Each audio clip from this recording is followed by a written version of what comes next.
Starting, and we're live. Welcome, everybody. I'll send it off to Lucas. Hello, everyone. So my name is Lucas, and I'd like to welcome you to the first Street Epistemology sort of community role play event is the goal here. So what we'd like to try to do is obviously get a bunch of guys and gals together to talk about or to actually do some role-playing SE. So I think what we'll do is maybe go around, make introductions. This will kind of be the first step in the SE process, which is where we're establishing some rapport. We'll make some introductions, and then we'll try to figure out if anyone wants to play either a theist or someone who has a questionable epistemology on something, and then we can identify the SE and kind of go that way.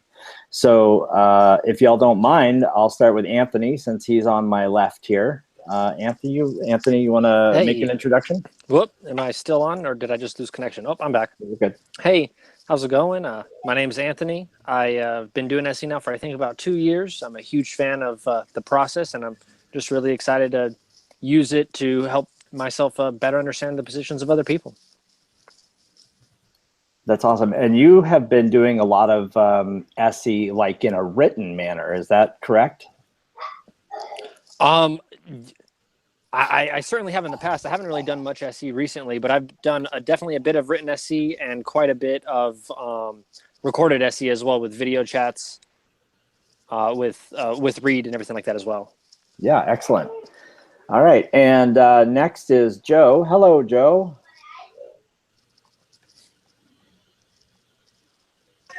Hey, hi. I was muted. Hi, I'm Joe. I've been involved with the community for quite a while. I haven't done anything on camera or anything like that.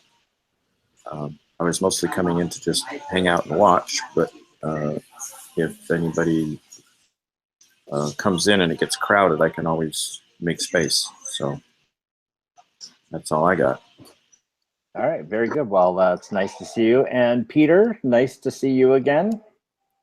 Good to see you. Yeah, so I'm Peter. I've been an observer of SE for the past, 2 years, I think. Done a little bit of practicing of it back when Blab was alive, when I met most of the members of the SE community. And I'm trained in the use of the scientific method, and I'm interested in SE because it kind of uses the scientific method approach to understanding people's beliefs. So I like to see how that crossover works out. Yeah, that's awesome. And I know that you've been involved with Doug Pine Creek quite a bit. So it's nice to have seen you on a few of his episodes. So welcome. And of course, most of you probably know Reed. If you don't know Reed by now, well, then you're not looking into SE at all. Hello, Reed. Hey, what's up, everybody? So Reed has, Reed, what's your channel name again? It just slipped my head. Cordial Curiosity. Cordial Curiosity, right. Okay. So Reed has been, he's a, wow, he does a really great job. He sets up a great big rig, invites people over and has some really great conversations. So thanks for all your work on that. And my name is Lucas. I have the I Met Lucas YouTube channel. I haven't had very many conversations lately, which is unfortunate, and which is why I wanted to do this hangout, is to get myself back into the groove. The weather's finally nice here in Phoenix. It goes from 100 to 80 in a couple of days, so you can finally go outside again. And so I'm ready to get back into SE myself. So what we used to do as a group is kind of identify first off, who would like to participate? Who would like to do a talk right now? And is anyone willing to either bring an idea that they are willing to have their mind changed about, or do you want to pretend that you're a theist or an atheist or something with maybe a questionable epistemology to it? Go for it, Joe. No. I really just want to spectate, but we should get Douglas in here. He could do a. We should get that. Yeah, someone Yeah, else just joined, Jordan. Who Jordan wants to do a role play? Hey, Jordan. Jordan is mute. Hey, Jordan. He's always in the chat bar. So I'll attempt to be a theist. I'll pretend to be a theist. Okay. I mentioned off I guess camera, off of YouTube, that I'm really just here to watch. But if you definitely need someone, I certainly don't mind volunteering. But I'd rather give it to the people who are super interested or haven't had a chance to yet. Well, I was hoping we'd see more of the folks from the group. I know all of you guys know the technique really well. So exactly. But that's why I want to hopefully. Yeah. I know. Why doesn't somebody pretend to be a flat earther? Some of you guys are pretty familiar with that. Oh, that would be fun. That'd be really fun. I don't think I could make my brain go that far. I can pretend to be a theist. It'd be an interesting exercise and a good way to try and attempt to find holes in the SE method. Okay. Well, since I know Reed could tear you down in a second, I'm going to go, if no one minds, I'm going to go ahead and take Peter on as a theist. I've watched enough of Reed's videos to find holes in his arguments. Right. Ooh, sounds like a challenge. Hello, Peter. My name is Lucas. It's nice to meet you. Greetings. So I understand that you believe in God. That's what I was told. What could you tell me a little bit about which God you believe in? It's the God of Abraham. The God of Abraham. Oh, okay. Are you a Christian or a Muslim? I'm a devout Christian. A devout Christian. All right. And how did you come to this understanding of Christianity? My parents, my family were Christian, and I was raised in the faith, but it wasn't until I really started exploring it for myself that I truly understood its power and its meaning. Oh, its power. Interesting. Could you give me an example of something powerful that's happened to you? It's very much in the message strikes a chord in my soul that I have not experienced with any other piece of my life, and it touches me in a way that brings something from within me that is almost indescribable. Wow, that sounds powerful. Oh, did Lucas just freeze for you? Hello, am I there? There you are. You're back now. I'm back. Oh, okay, good. Okay, so thanks. That sounds really really powerful, Peter. Could you give me? Could you kind of describe how strongly you believe in this Christian faith, say like on a scale of 0 to 100, where 100 is all confidence and no doubt, and say 0 is all doubt and no confidence? Yeah, about 100%, I would have to say. Well, wow, 100%. That is a really, really strong belief. Why are you so confident in that belief? Just because I've never had anything touch me quite like this. It is unique in that aspect. So the fact that it has such influence over me gives me great confidence of its power that it has, especially over me and others.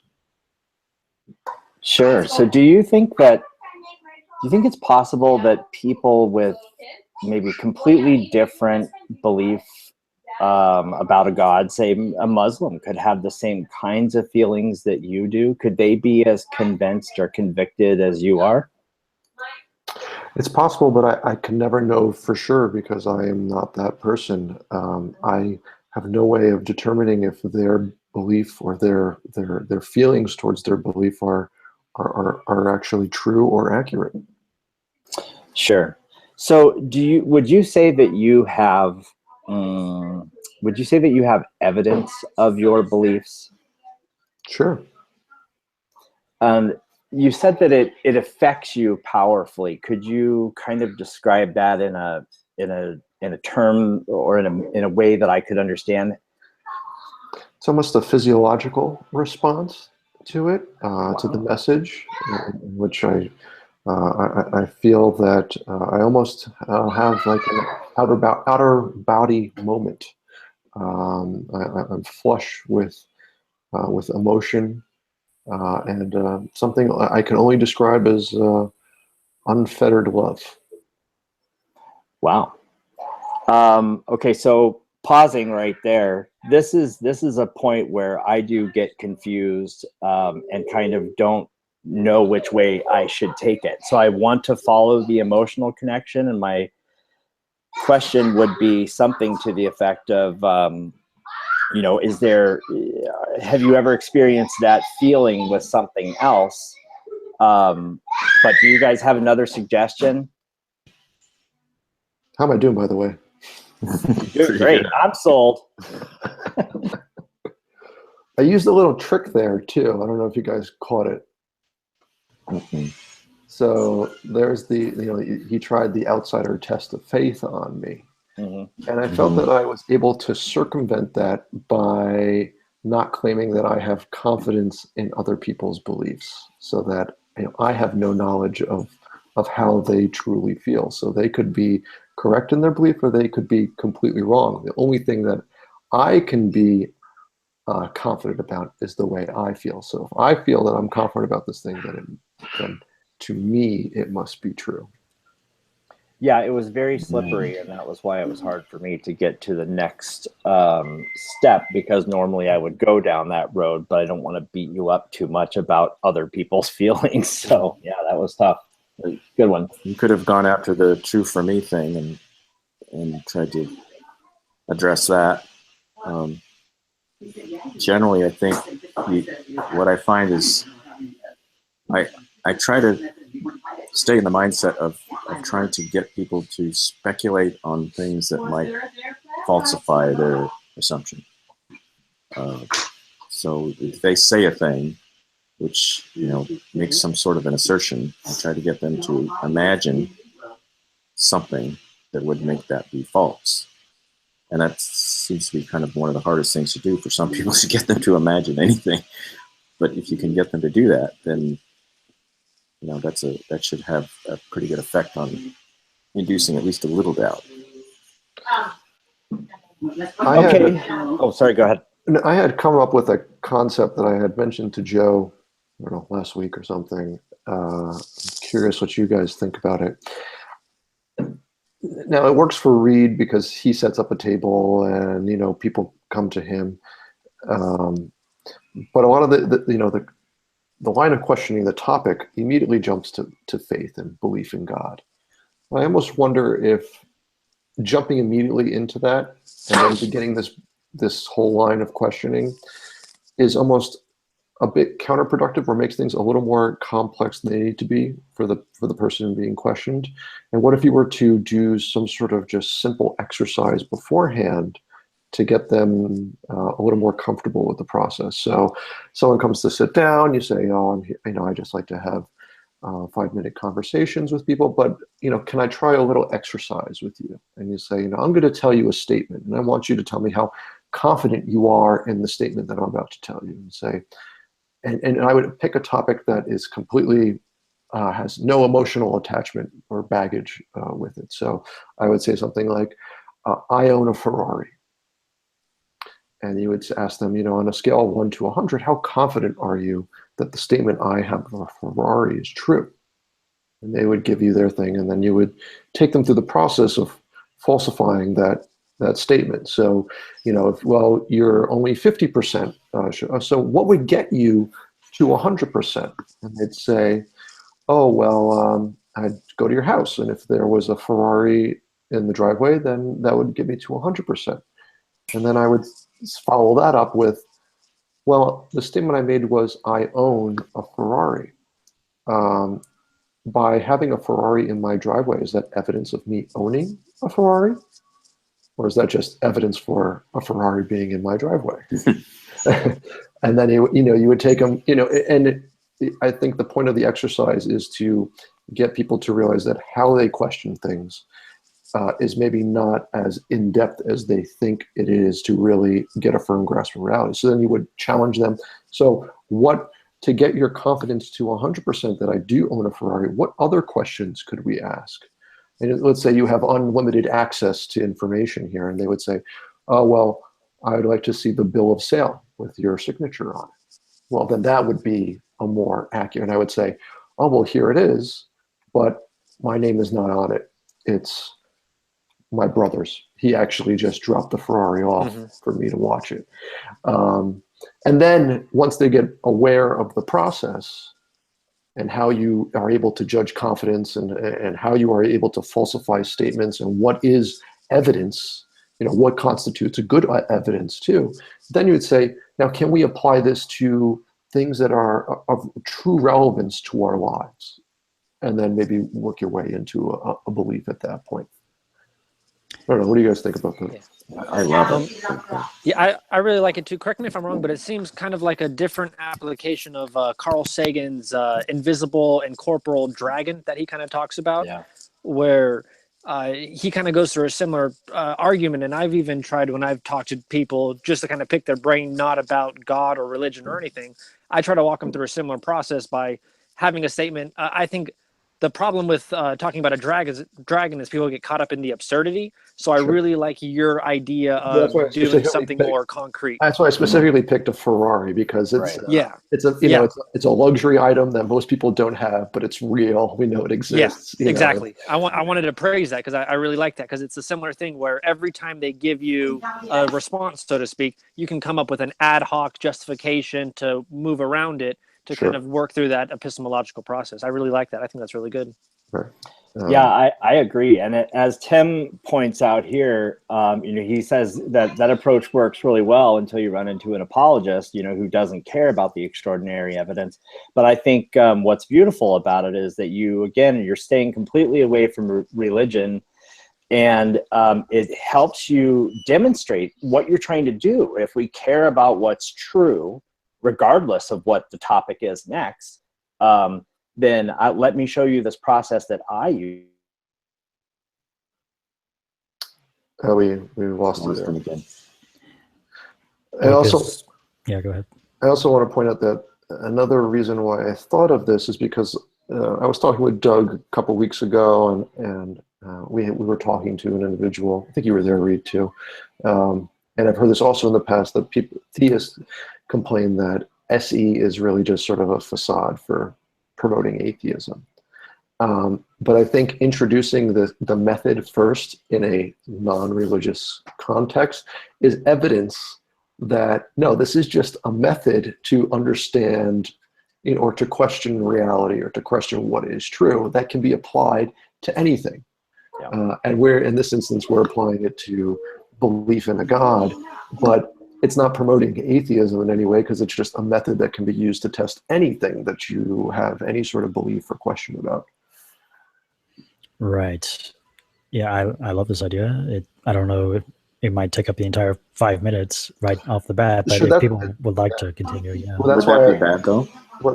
I mean, because for me, I've always, or not always, but more recently, I felt that SE really doesn't have anything to do with religion. It's really just about getting people familiar with critical thinking skills, getting them to practice them, getting them to be familiar with what it feels like to try to falsify things. So it's to me, it's more of a teaching thing. So if you spent 5 minutes talking about the Ferrari, and that got them to engage their critical thinking skills and figure out how that works and get familiar with that, that's of value too, because they may then just apply that to other things, like, I don't know, their religion. Yeah, so, and I think the exercise, I formed it in a way that allows it to be concise also, so it doesn't take up too much time. It's a car. People have cars in their driveway. You can almost envision the first thing that's going to come to their mind, and then you have the way to navigate. is the car in the driveway true evidence that I own the car? So. Yeah, I think that's beautiful. So in terms of the street epistemology method, so we've established rapport. We talked about your belief and we got your commitment level. So sort of your hypothesis is out there. So I'm going to restate your hypothesis, and I'm going to say, okay, so Peter, I understand. So correct me if I'm wrong, but this is what I've heard so far. So you're a Christian who was raised in the Christian belief system, and your family sort of introduced you or instilled this belief, and in your experience, it has proven out to be true. Does that sound correct? Yes. Okay, cool. So how could you, is it possible for someone like you to show me what it is that you know? How could I come to the true belief that you hold of Christianity?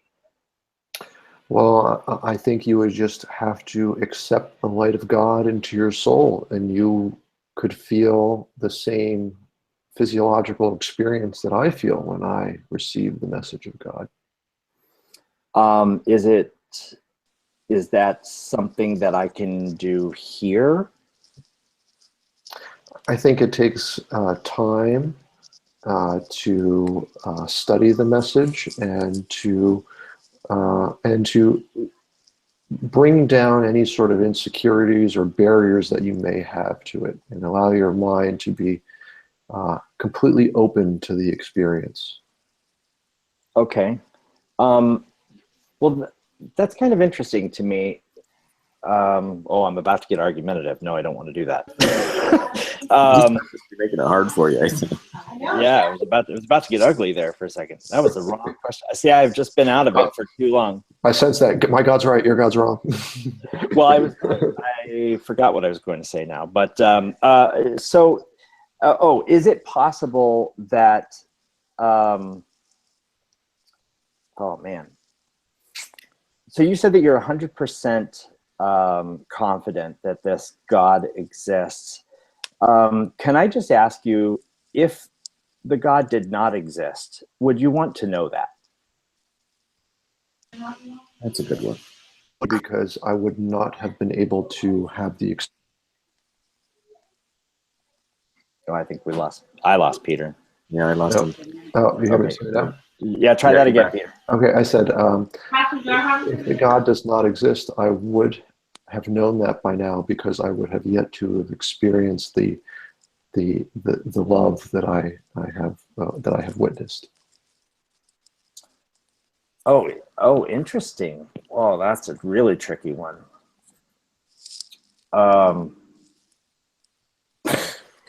You're good. You're good, Peter. Do you mind if I ask a question for clarification? Yeah. Go crazy. I don't want to interject. I just want to, for clarifying, have we already established whether or not, if Peter did not have this personal experience, whether or not he would still maintain this belief? Because he's going a lot right now about him seeing this love and having these experiences. But if he never felt that or experienced any of those things, would he still be this ardent of a believer in this deity? I don't know if we've established that. Well, I think the last question, I kind of answered that in a way. I said that had I not experienced this, then I would know that I would have knowledge that this didn't exist. So the fact that I did experience the love, or whatever you want to call it, is in itself the evidence and the knowledge for me to bring me to. It's kind of a perfect circle, isn't it? Yeah. Wow, he's good. He's sharp, this one. Okay. Okay. So I asked you if you would want to know, and you sort of gave me not the answer to that question, but the answer that you really do know, that you really feel like you can claim knowledge of that. Does that ring true with you? Sure. Okay. Are there things that oh man, I lost my question. Are there things that people feel like they know out there in the world that they are wrong about, that they're completely confident about, and they just are flat wrong? Definitely. Yeah. So how would you, Peter, be able to tell the difference between you being right in this case and you being wrong in this case? Yeah, great question. I have tried to understand the experiences that I have, and I cannot conceive any alternative to explaining the magnitude of my personal experience, other than that this is the work of an all-loving God. I cannot conceive of any alternative reason for this occurrence in my life. Would you do you believe that shoot sorry do you believe that other people so here I talk to people all the time. I don't, but I talk to people all the time. You people. Yeah. People like Peter. People named Peter. Right.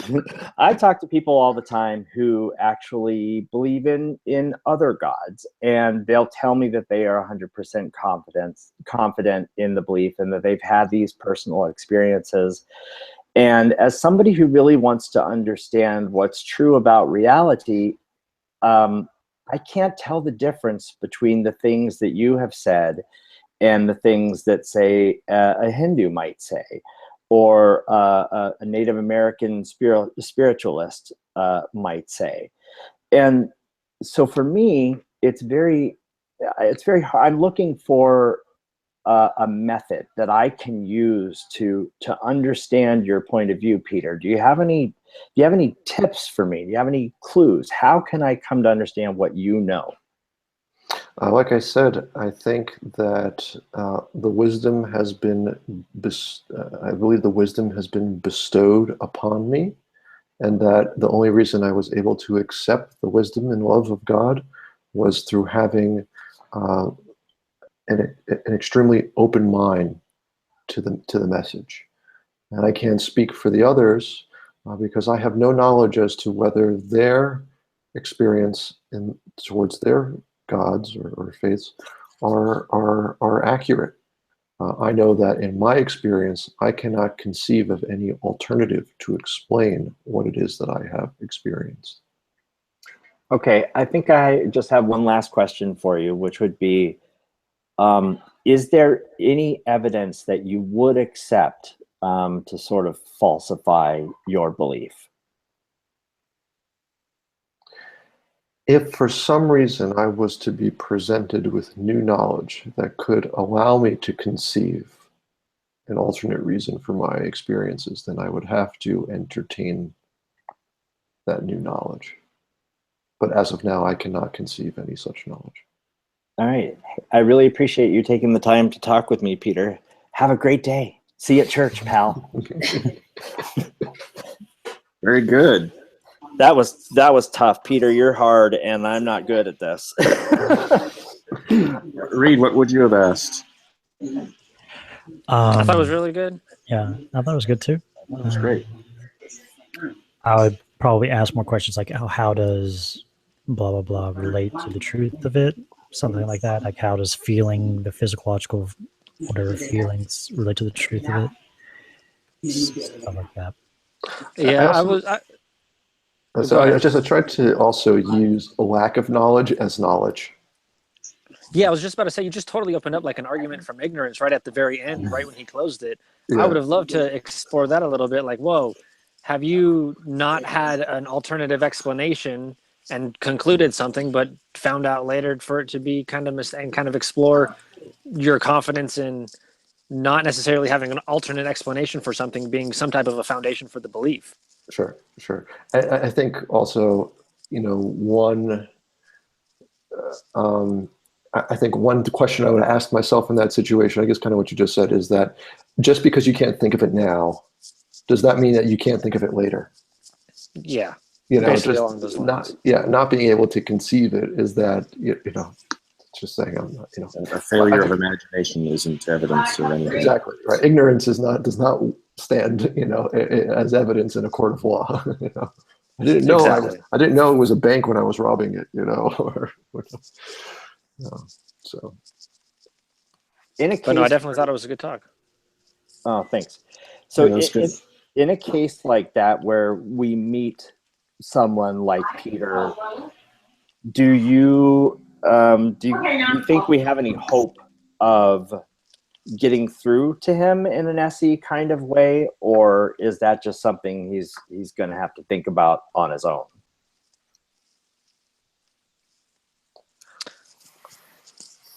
I would also, for one thing you could have done also was ask me more details about my belief.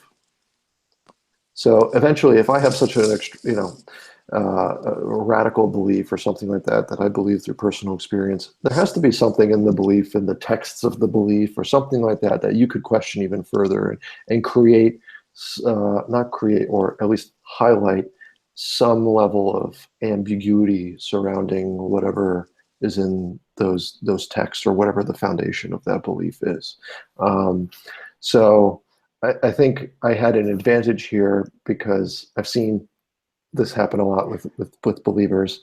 I know what they're going to say, but I also was very vague purposefully in saying, you know, I answered, oh, the God of Abraham, and I said Christianity, but I didn't sit there and say, well, if you go to verse this or whatever, you know, I tried to keep it as general as possible, and I don't think you'll find theists that where their faith is as general as that. Or there are I don't think there's a lot of them, at least. Yeah. Cool. Yeah, Well, welcome, Darth. Darth Dawkins. Is that your name? Ahoy, mateys. Yes, that's my name. Looks familiar. So, want to do a quick intro, Darth? Yeah, well, I'm kind of well known on the Discord and Google Hangouts for debating atheists. Oh, nice. cool. Welcome. Anthony, do you want to take this one? I'd love to see you do a chat. Me? Yeah, In terms of just do a role play type thing, or? I think this is like a real Christian, right, Darth? Yeah, last time I checked my birth certificate. Oh. No, It's it's on your just a birth joke. certificate? Yeah, no, I'm a fundamentalist evangelical. Oh, Great. geez. You I'm got the definitely real deal here. definitely super rusty. I haven't really had any formal conversations with people in a while, but I wouldn't mind maybe chatting with you for a bit if that's cool. Sure, go for it. And just so we don't like stay here all night, can we like set a timer for maybe like Sure. 15, 20 Yeah. minutes? Oh, I thought you were going to say 5 hours. I'll set a timer for 20 minutes, just like as our cutoff point. So go ahead. Cool. So I'm not going to lie. Can I get your name real quick, or just a name you want me to refer to you by? You can just call me. I go by Darth Dawkins. It's just Okay, a parody perfect. version. So I'm not going to lie, Darth Dawkins. I love it. Your intro seemed a little bit vague to me because I'm not going to lie. I'm not too familiar with you. Judging, first of all, by your Richard Dawkins logo, I at first thought you were an atheist. So do you mind kind of explaining just Darth a little bit to me about Dawkins. your background? Well, I don't know. So do you mind kind of just explaining to me a little bit about kind of your background beliefs? Like I said, I'm basically coming at this from a completely ignorant position. I've never really heard of you.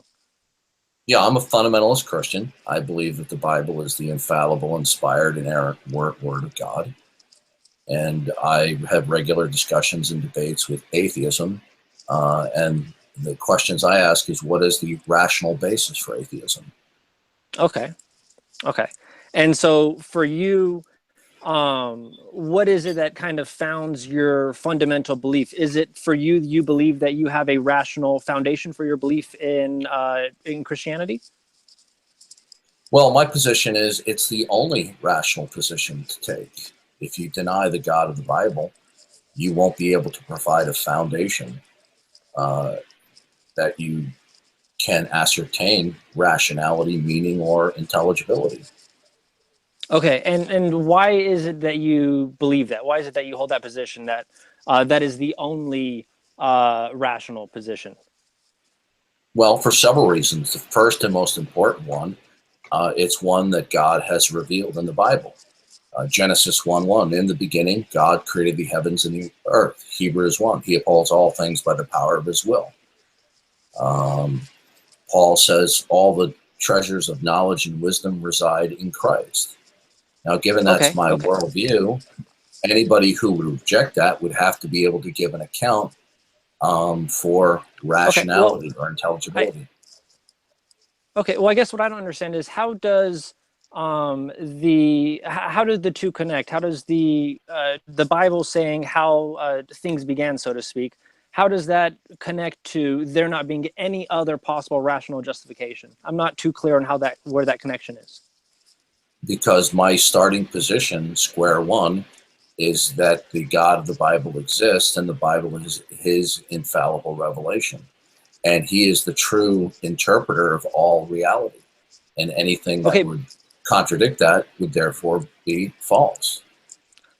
Okay, and I guess that might be where I'm getting a little bit confused, because how does the revelation within the Bible, how does that lead to that being the only possible rational justification? Because God says it is. Okay, so you believe that it's the only possible justification because God says it is as revealed in the Bible. Is that correct? That's correct. Okay, and just to get a little bit more understanding in your background, how did you come to your belief in Christianity to begin with, and why is it that you believe that what is written in the Bible as revealed by God is in fact true to your best understanding? Well, first and foremost, I read the Bible. I accepted the message of the Bible, the testimony that it was the revelation of God. I've later come to realize that if it is denied, there won't be any basis for rationality outside of that in any other worldview. Okay, and it would be like, how did you come to the realization that there are laws of logic, or that there's a uniformity of nature? If you deny it, then you're in the midst of absurdity. How did you come to know that there's a uniformity of nature, or that there are laws of logic? So for you, is it in a sense an inability for other people to answer this question in a way that satisfies you, that kind of strengthens your belief in this? It's not a matter of whether it satisfies me. It's when you have a skeptical worldview, you're not omniscient. So you're not going to be able to apprehend or have access to any absolutes or brute facts. Without any ability to have apprehension of brute facts, how are you going to interpret any particulars? Okay, I can kind of see where you're coming from, but I feel like we might be getting a little bit of way away from why you believe what is written down in the Bible is in fact accurate and is in fact the Word of God as it was revealed. Because if it's not true, then everything is meaningless. Just like if it's not accurate and true that there are laws of logic, or if it's not true that there are prescriptive laws of nature. If it's not true, then everything is meaningless.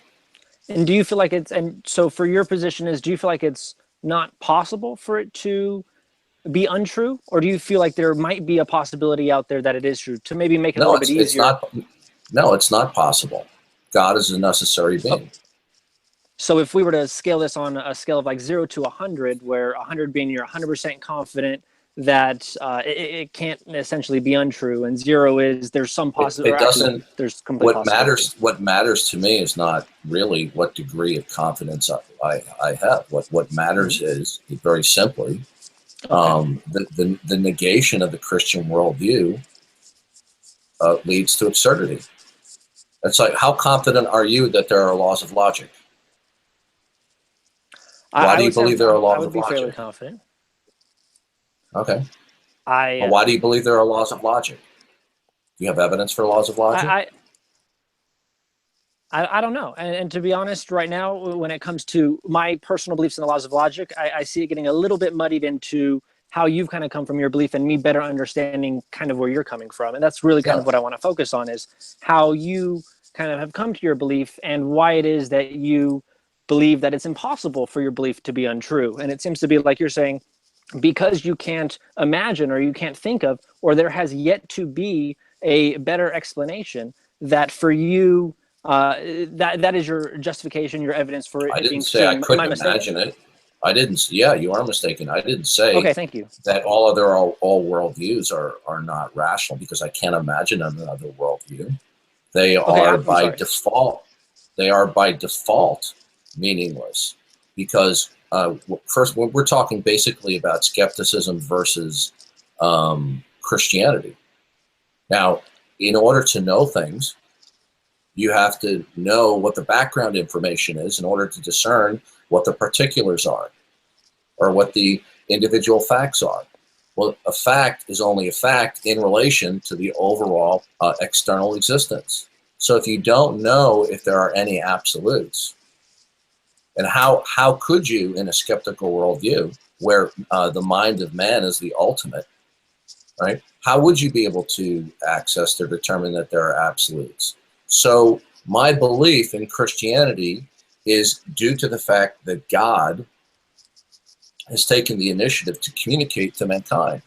So my belief is a response to his communication. Secondly, if you deny that, then there's no basis to speak of anything meaningful, just like if you deny the laws of logic.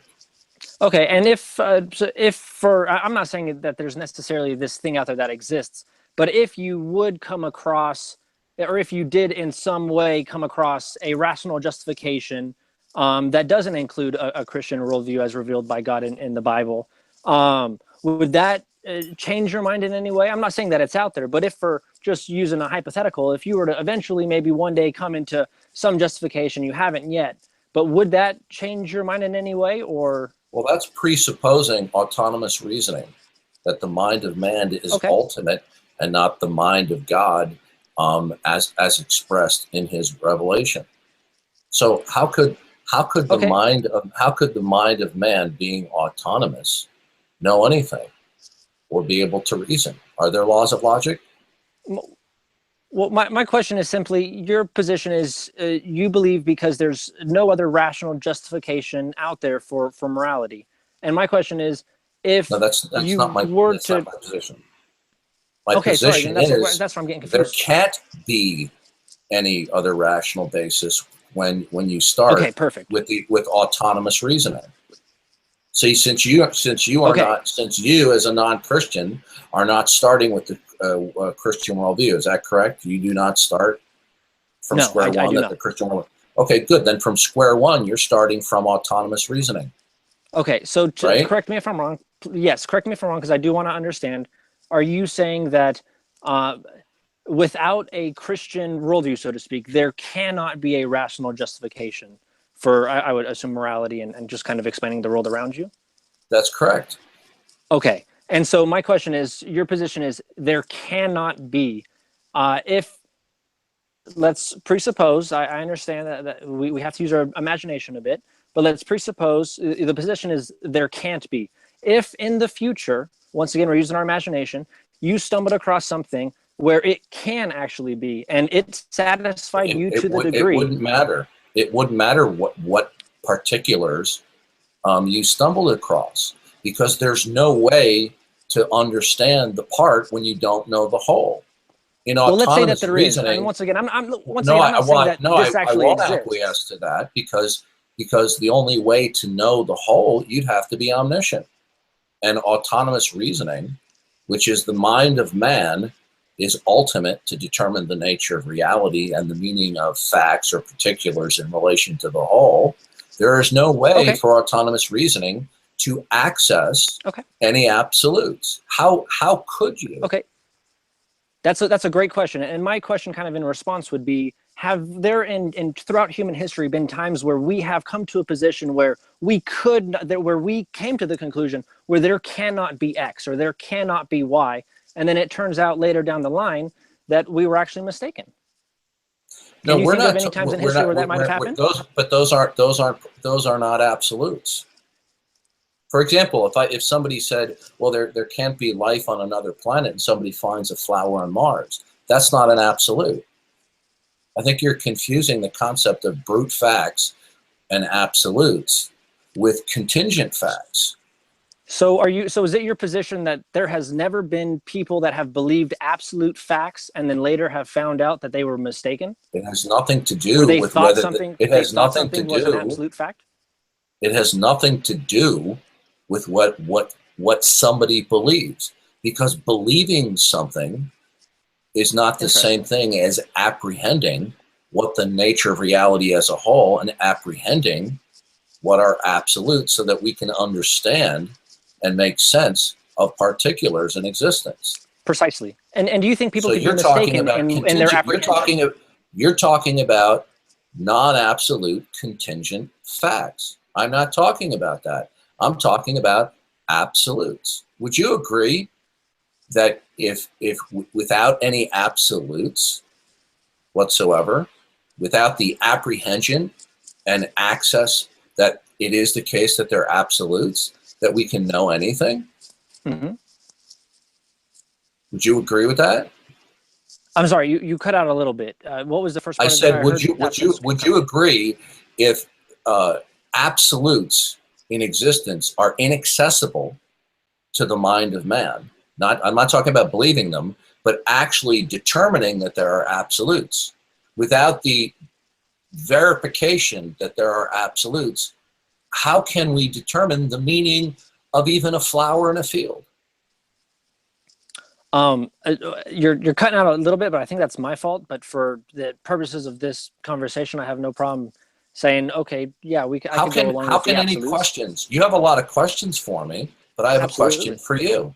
How can any questions be understood intelligibly and even answered meaningfully if we have no background information of the nature of absolutes? I don't know. But I'm not necessarily too upset or opposed to not necessarily understand. Can questions be answered? But for me, my lack of knowledge does not necessarily put me in any particular conclusion. Just because I don't know something doesn't necessarily mean I'm not talking about lack of knowledge about certain particulars. I'm talking about the inability and the inaccessibility that there are in actuality absolutes.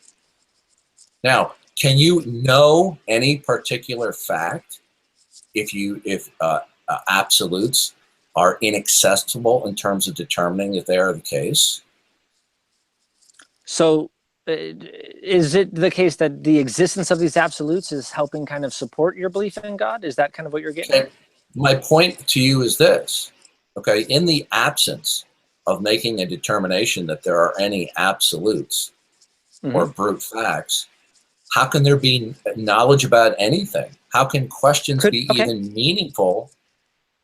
So you have a lot of questions for me as a Christian. Could it be the case that someone believes in absolute facts but doesn't necessarily believe that a God exists?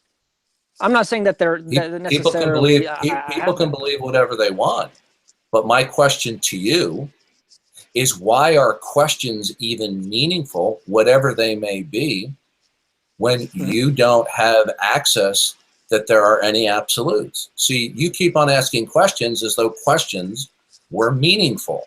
Okay, do you believe those questions are meaningful? Well, I don't necessarily know if they're meaningful. I don't know if they're meaningful. They help me better understand the people around me more than anything. If you don't think they're meaningful, why because are you I want asking? to understand other people.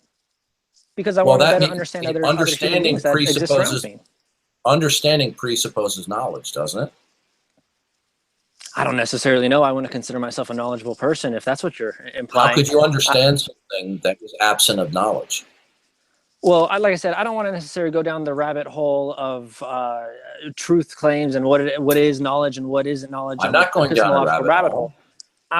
What I'm most interested in is you're saying that the absence of absolutes is what's kind of steering you off. But if someone believes in absolutes but doesn't believe in a belief in a God, I'm not talking about believing in absolutes. That's not what I'm talking about. Okay. What I'm asking you is how is you asking me whatever questions you ask meaningful? Can asking questions be meaningful in a world where you don't have access to absolutes? I think it depends on what you mean by meaningful. Like I said, for me, it's just about better understanding other human beings. I'm in this roller coaster, and I'm just trying to learn if you don't know that any absolutes exist, can any predications, statements, or questions be meaningful? If we were to assume no, they're not meaningful. I don't necessarily think that they are. But so what? If they're meaningless, I still, for me, want to interact with other human beings because it fills me with a certain a set of emotions, and I really, really enjoy it. And because I live in my own little bubble, my own little world, I am not familiar with all the other beliefs that are out there. So by me interacting with other people, I get a little snippet, a little preview into their world, their view, and I get to find out where I'm mistaken about things, and hopefully maybe guide myself towards closer to truth. Right, but I didn't ask you how you feel about things. I asked you, are statements, predications, and questions meaningful if you cannot ascertain if there are any absolutes? But like I said, so what? I still enjoy having the conversations. I'm still interested in getting to know other people. Well, you've already told me. I've already heard that before, but you're still not addressing my question. I said they could be meaningless. Yeah, sure, they're meaningless. Where do you want to go with it from there? Okay, so do you as an atheist and as a street epistemologist, do you have access to determining whether there are absolutes? I would say no. I don't think so, but I might be wrong. Well, then if you don't have access to verifying their absolutes, then according to you, all your questions are meaningless. Sure. Okay. Where do you want to go with it from there? For me, it's like I said, a practice of getting to better understand people and enjoy myself in the process. So people who practice street epistemology, they don't have the ability to verify whether there are absolutes. Do you agree with that? I don't think anyone's making that claim. So sure. No, that was a question. Sure. Do atheists and skeptics and street epistemologists, do they have the ability to verify that any absolutes exist? No, and I don't think any are making that claim. Okay, thank you. Now, are questions meaningful if absolutes are inaccessible? Is time up yet? For intents and purposes, I'll play along and say, no, they're not meaningful. We don't have access to absolutes, and questions aren't meaningful. Where do you want to go with it from there? Okay, good. So therefore, all the questions that street epistemologists ask from within their worldview are utterly meaningless because you have agreed with me, they don't have access to verifying that there are absolutes. Okay, I don't necessarily know if anyone's making the claim that our questions are supposed to impose any type of meaning. They're more for us to better understand the worldviews of other people.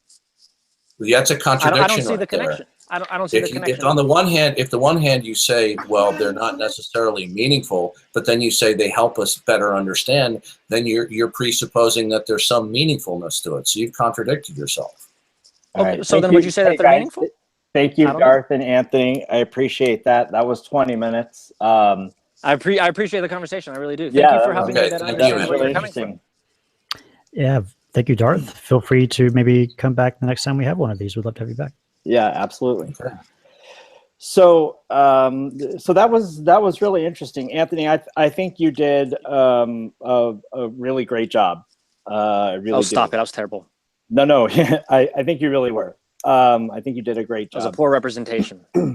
It really wasn't, because in reality, I think if any of us had gotten into that conversation, one of two things would have happened. I mean, I know for me, I would have either gone into anti-apologetics mode or I would have gone into walk away mode, because I don't want to even have a conversation that feels like there's a point, or that feels like it's a contest where someone is trying to score points or change directions.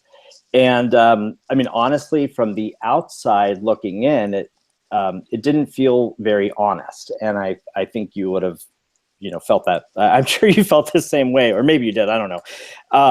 But what I want to have is, like you said, I just want to have honest conversations with people about how did they come to this knowledge? Can they show me how they came to their understanding of things? Because well, anyway, that's my Yeah, take and on I it. think if in the overall, if that's ultimately meaningless, I'm not really sure that that's relevant or matters. Yeah. I think that's something that we absolutely all could agree on, is that, I mean, the meaning of life or these questions is probably irrelevant. And there might be no meaning. And I don't know how we would know that there is meaning. But whatever. But now, correct me if I'm wrong, but before you go, Pete, because I want to kind of point to you real quick, because we were just talking about the kind of position of unfathomability, the position of there cannot be an alternative kind of a thing. And it kind of seemed like that was a similar type of play out in that conversation. Am I wrong in that, or? I think from Darth's perspective, there can't be an alternative. Whether Sorry, it froze. Can you see me? Am I good? I can hear you now. Yeah, I think from Darth's perspective, there cannot be any alternative. But I think the job of the person who's doing the SC is to show them that our perspectives are very limited. So just because we cannot conceive of another perspective does not mean that other perspectives do not exist. Well, and that's kind of what I wanted to touch on, but then it kind of went to a contingent type fact rather than an absolute type fact conversation. So what I wanted to point out is that I think in your conversation with him, and the thing that Reed does that I like, and I use this doing the scientific method, is that you kind of got into the unintelligible technicalities of things kind of quick.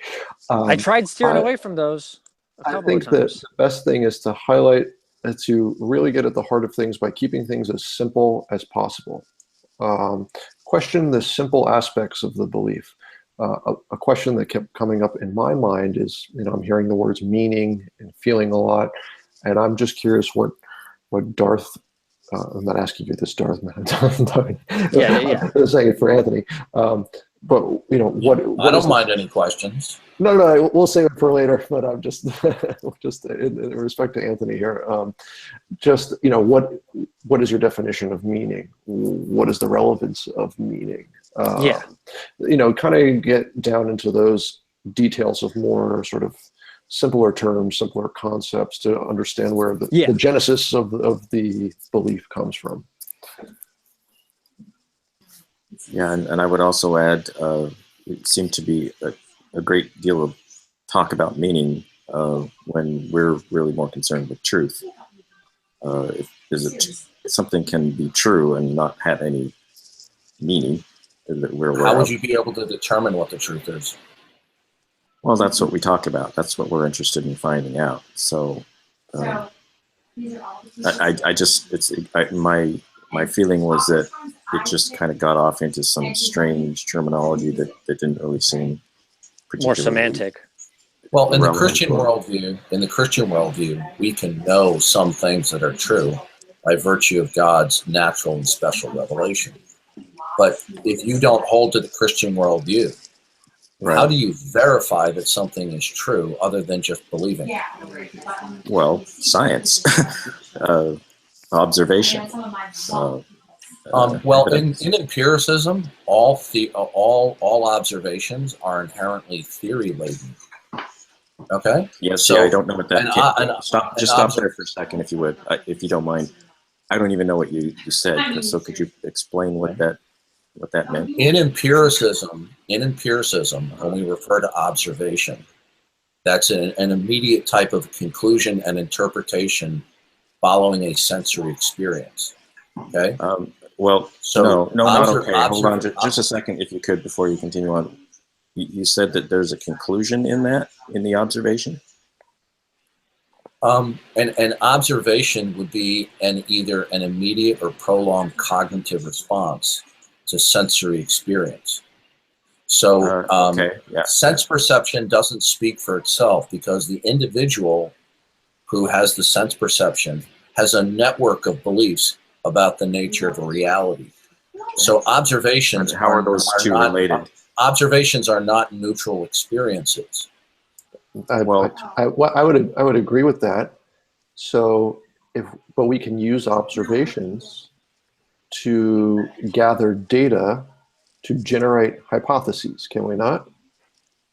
Well, Joe said that he can use science or observation to ascertain the truth, but an observation is an interpretation based upon one's background beliefs about the nature of reality. Well, I think you're misinterpreting what Joe said. Joe said we can use observation in science, and science is composed of the scientific method, which includes the act of observing, the act of hypothesizing, the act of testing, the act of replicating, the act of revising your hypothesis and testing again, and then collecting a body of evidence by which a theory can be formed upon.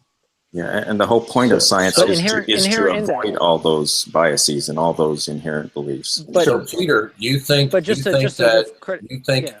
observation in science is a meaningful concept? But doesn't the meaningfulness of scientific observation presuppose that nature operates in a uniform way, Peter?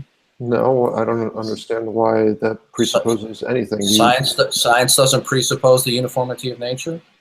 Absolutely not. Science tests the properties of nature.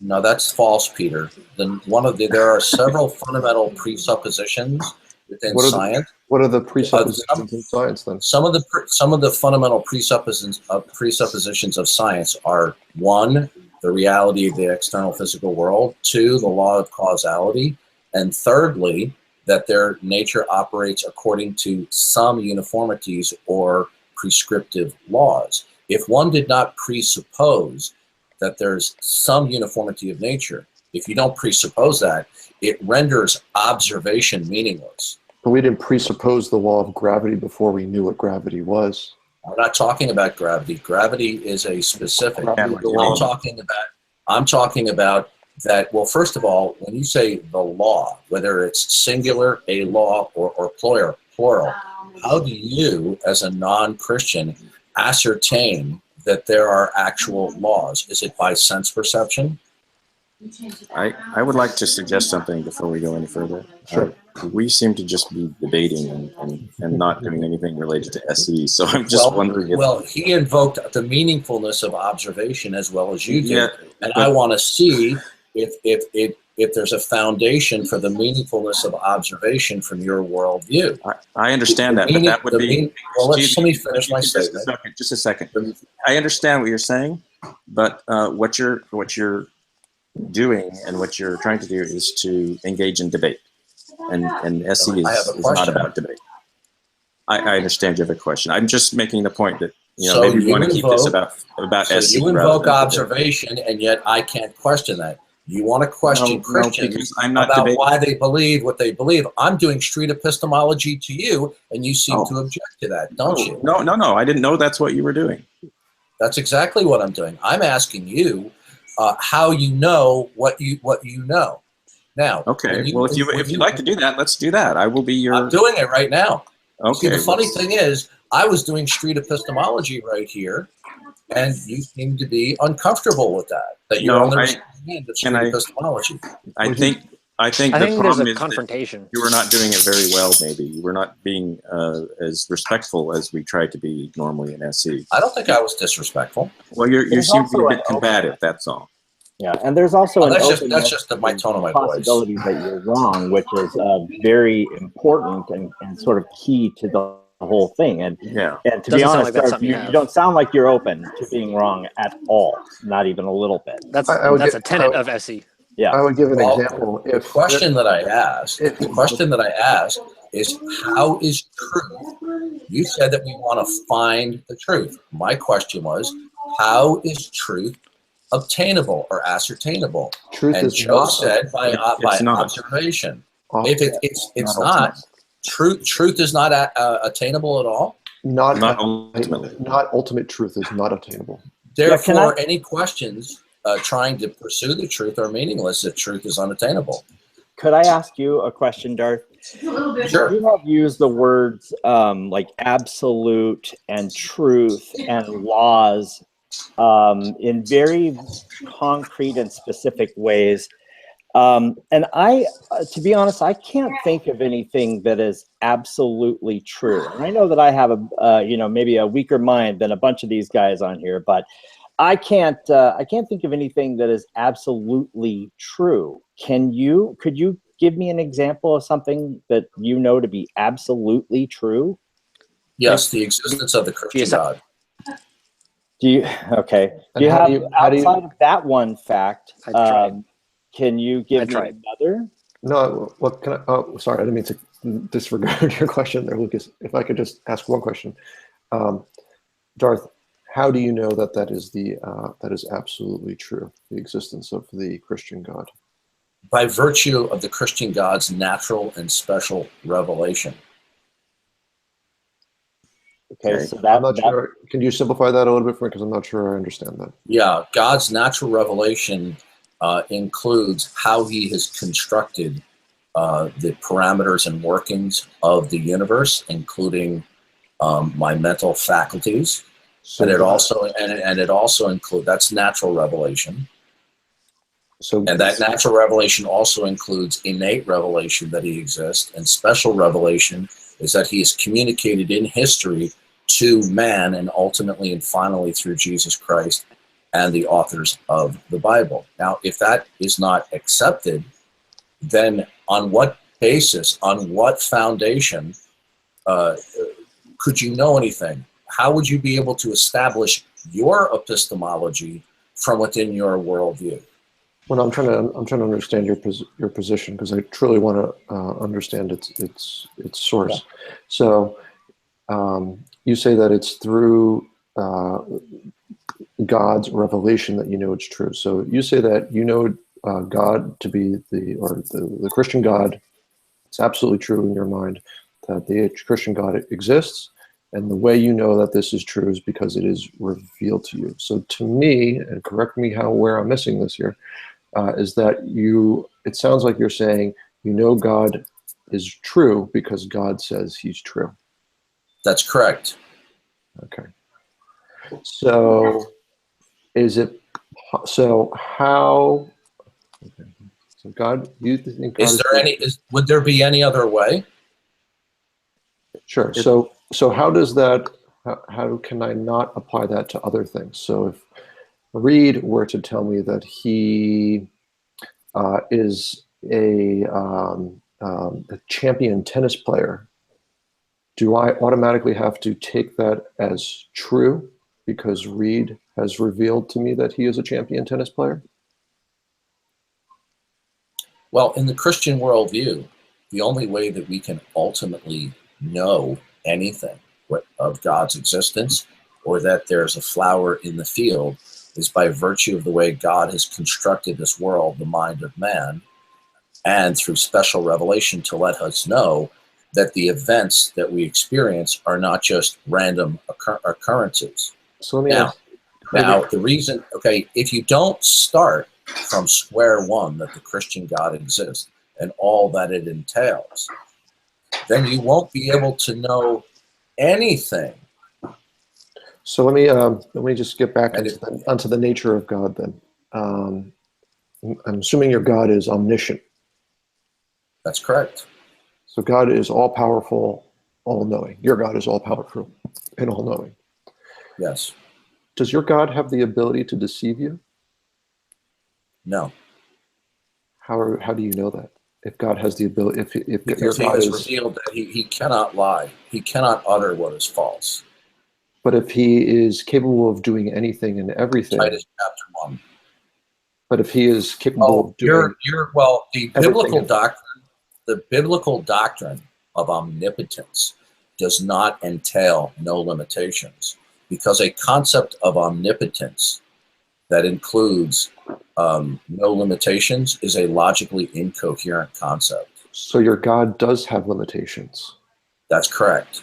What imposes those limitations on your God? His immutable nature. So your God places his own limitations on himself? No, does God have some limitations that he imposes on himself? Yes. After he flooded the earth, he imposed a limitation that he would never destroy all of humanity again with a flood. So but when we're talking about his immutable nature is not something that he voluntarily does. It is something that is a part of his necessary being. It cannot be otherwise. So where does that come from? Where does that immutability come from? It doesn't. God's immutability is a part of his eternal nature. God is a non-contingent being. So his properties and attributes don't come from anywhere. They're not. He's a non-contingent being. Non-contingent being doesn't come from anywhere, has restrictions on himself, but is omnipotent, omnipresent. Because God is always truth revealing, by virtue of that positive property, he cannot lie. So just keep in mind, many people have I'm just trying to get some clarification. I'm not yet understanding if God is all powerful and may be, as you say, truth revealing all the time. What is it that is preventing God from lying? Other than telling himself, I will his not. His immutable nature. The Bible says in Titus chapter 1, God cannot lie. He is incapable of uttering falsehood. Right, but there has to be something that's preventing him from doing that. Then, if his immutable nature. I'm not entirely sure I understand the definition of that. Could I just? God has an immutable nature. It means his character qualities do not change. Can I just ask one question? Sure. Is there any point to discussing the properties of the God or this God before we've even established that he or it exists? Well, unfortunately, if you don't start from square one, that the God of the Bible exists, then what you're going to have to do before you can attempt to make meaningful statements is establish what is the nature of reality that allows you to ask questions that are meaningful. If you're going to ask questions, let me ask you another question. Can I finish? I'd like to finish. If you're going to ask people questions about their beliefs, that presupposes the basic reliability of your cognitive functioning, and it presupposes the meaningfulness of those questions.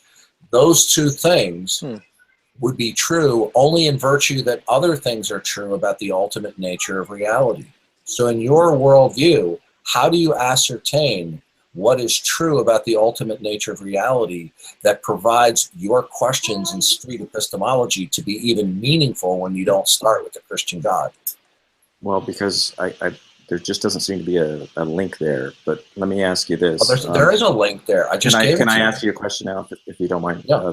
Well, would you answer my question? For you, I did. I just didn't. I don't see a link between that. But no, please, I asked a question. How are your statements meaningful? If the meaningfulness of your questions depend on what the ultimate nature of reality is. I don't have an answer for you because I don't know. Would that help? So you don't know that your questions in street epistemology are meaningful? No, I didn't say that. I just said that I don't know how to answer your question. Okay. Well, then how would they be meaningful if you don't know what the nature of reality is? Is it necessary for things to have meaning?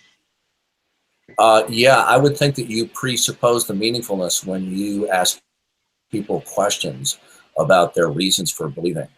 So that the very fact that you're asking a question is presupposing that the words and the way they're connected, that it's meaningful.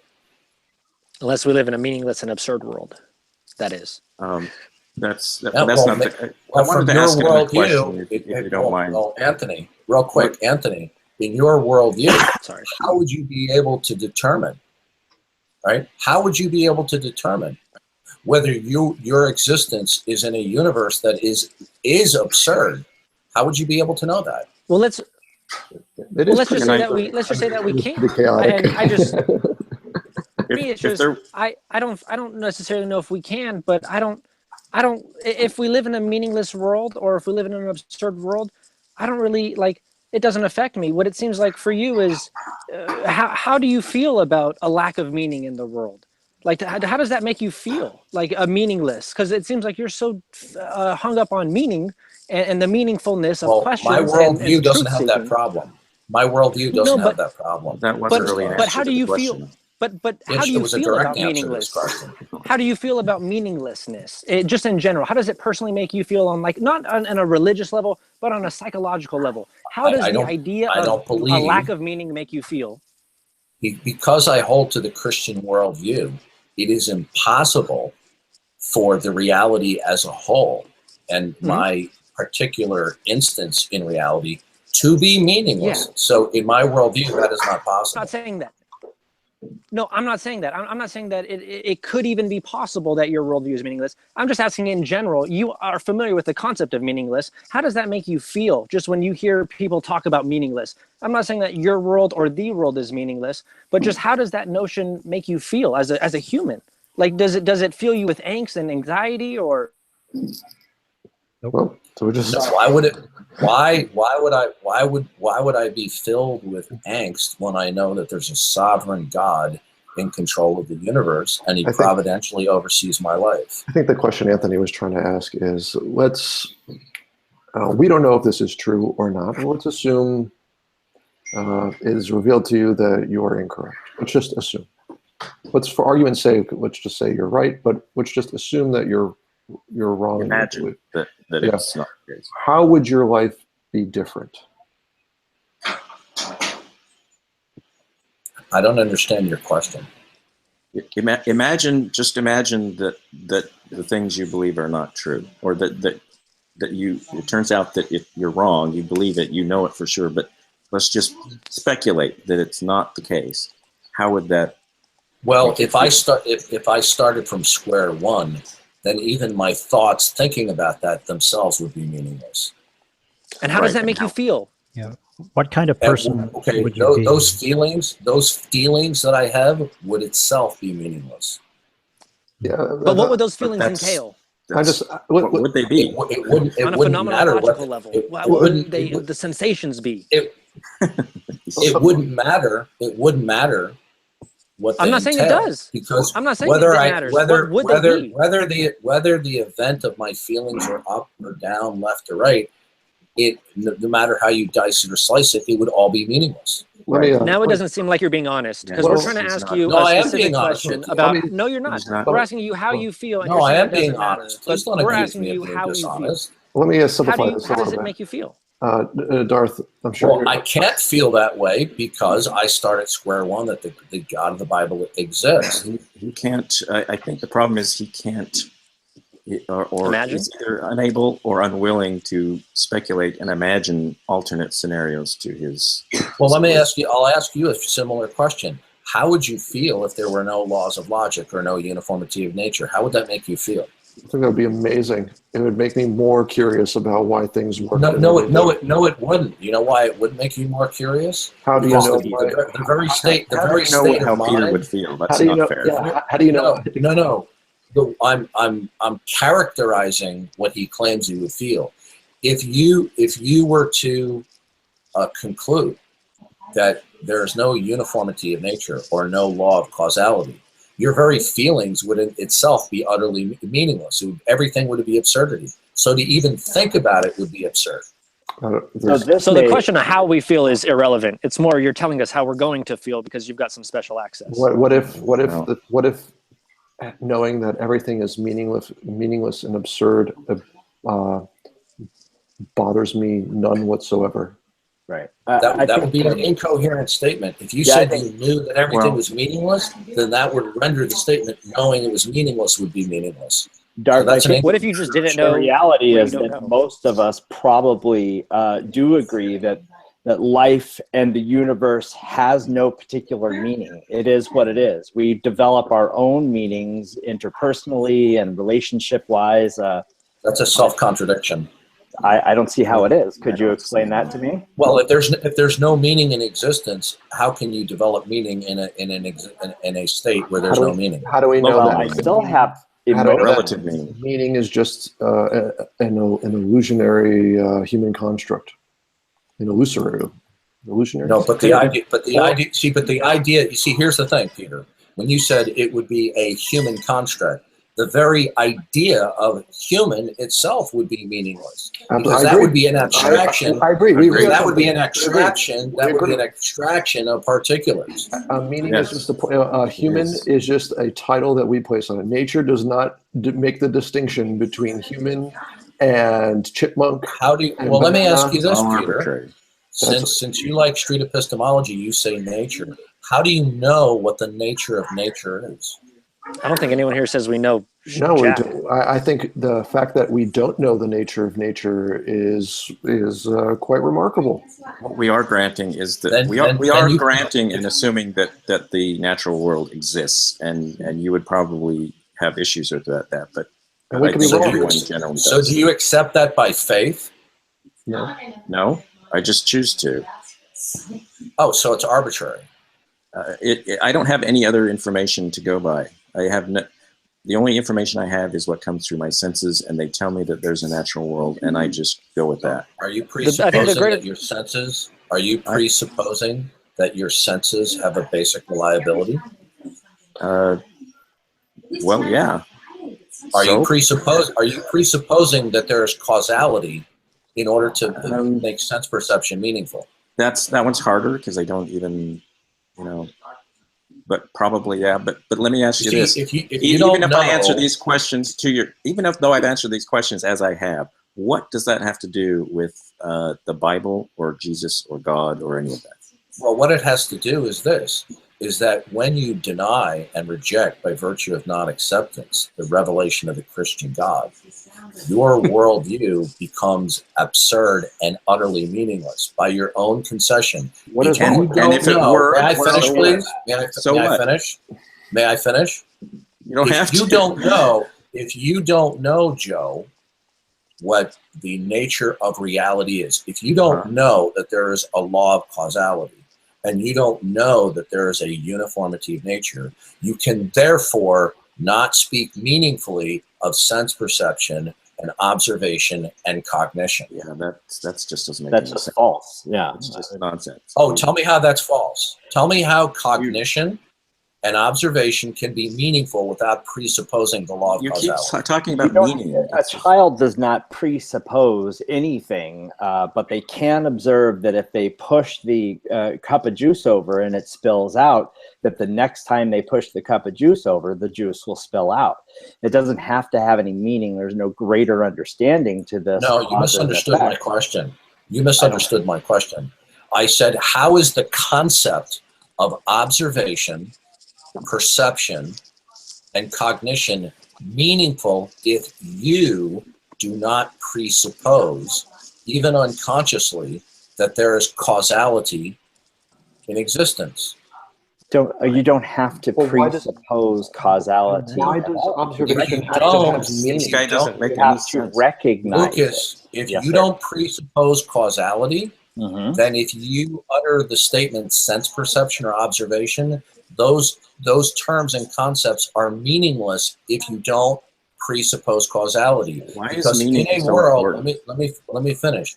If in a world where all events would be chance and that there would be no causal relations between events, then sense perception and observation and cognition would be utterly meaningless. So if you're going to invoke the concept of sense perception, observation, and cognition to answer questions, then you must presuppose causality, because if I you would don't, happily grant that. those concepts are meaningless. So do you presuppose causality? I will, Darth, I will grant you all those things. How does that get you to God? Okay.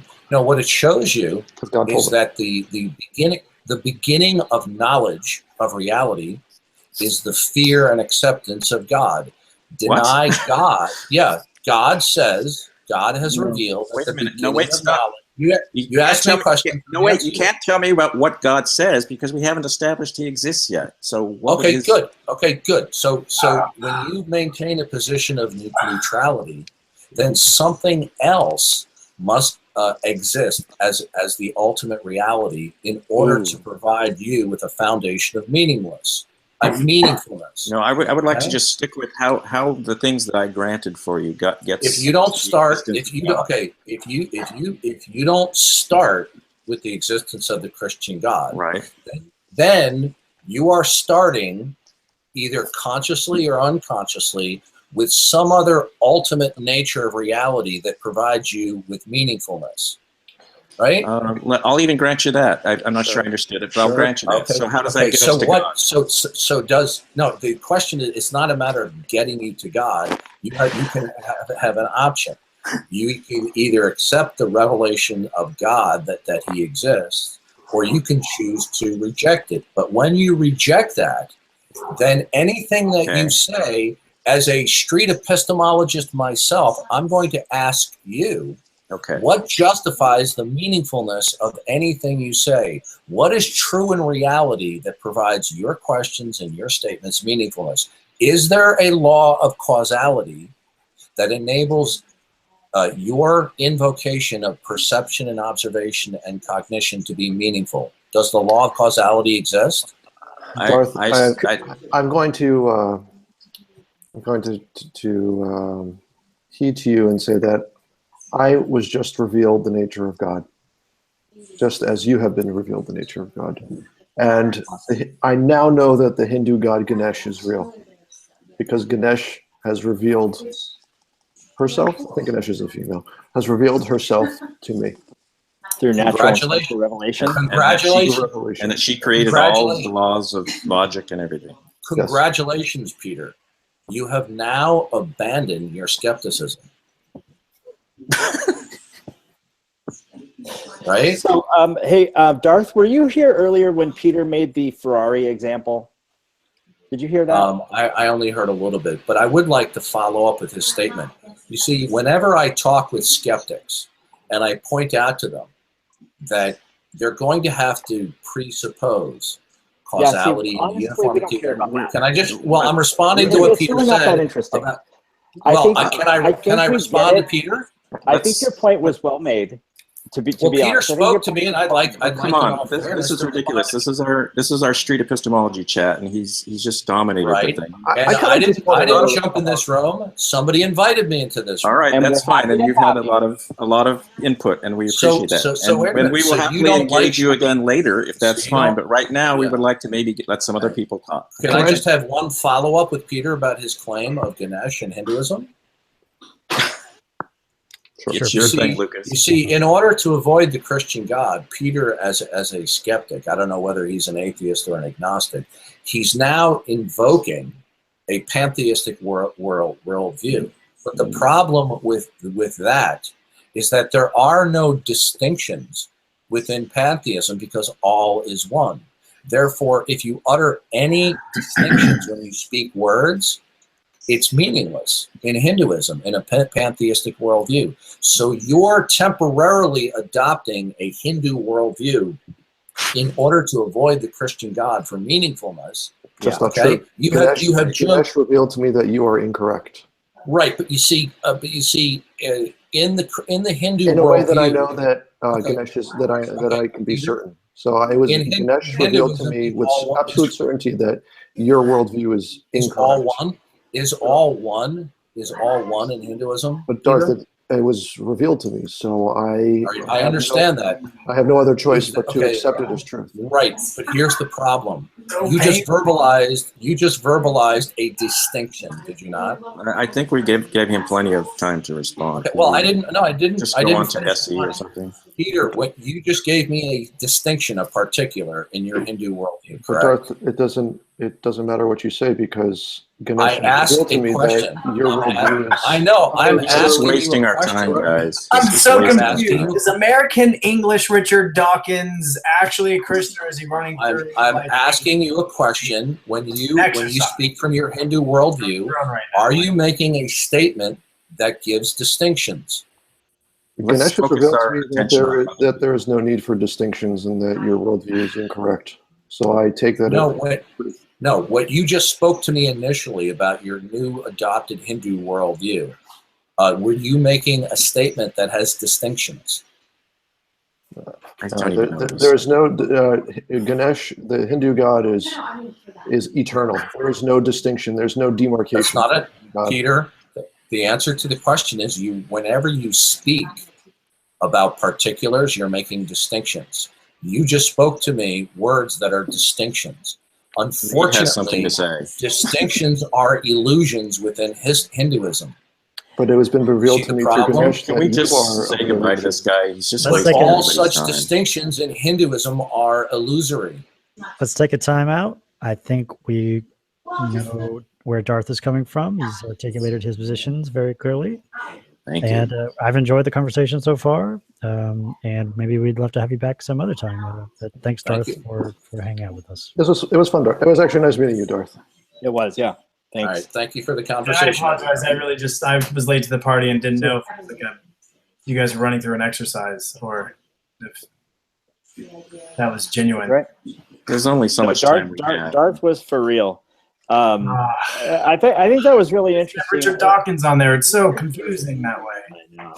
I thought I didn't know he was at first, and then I got thrown into an SE talk with him. Yeah, you did great. He wasn't interested in talking.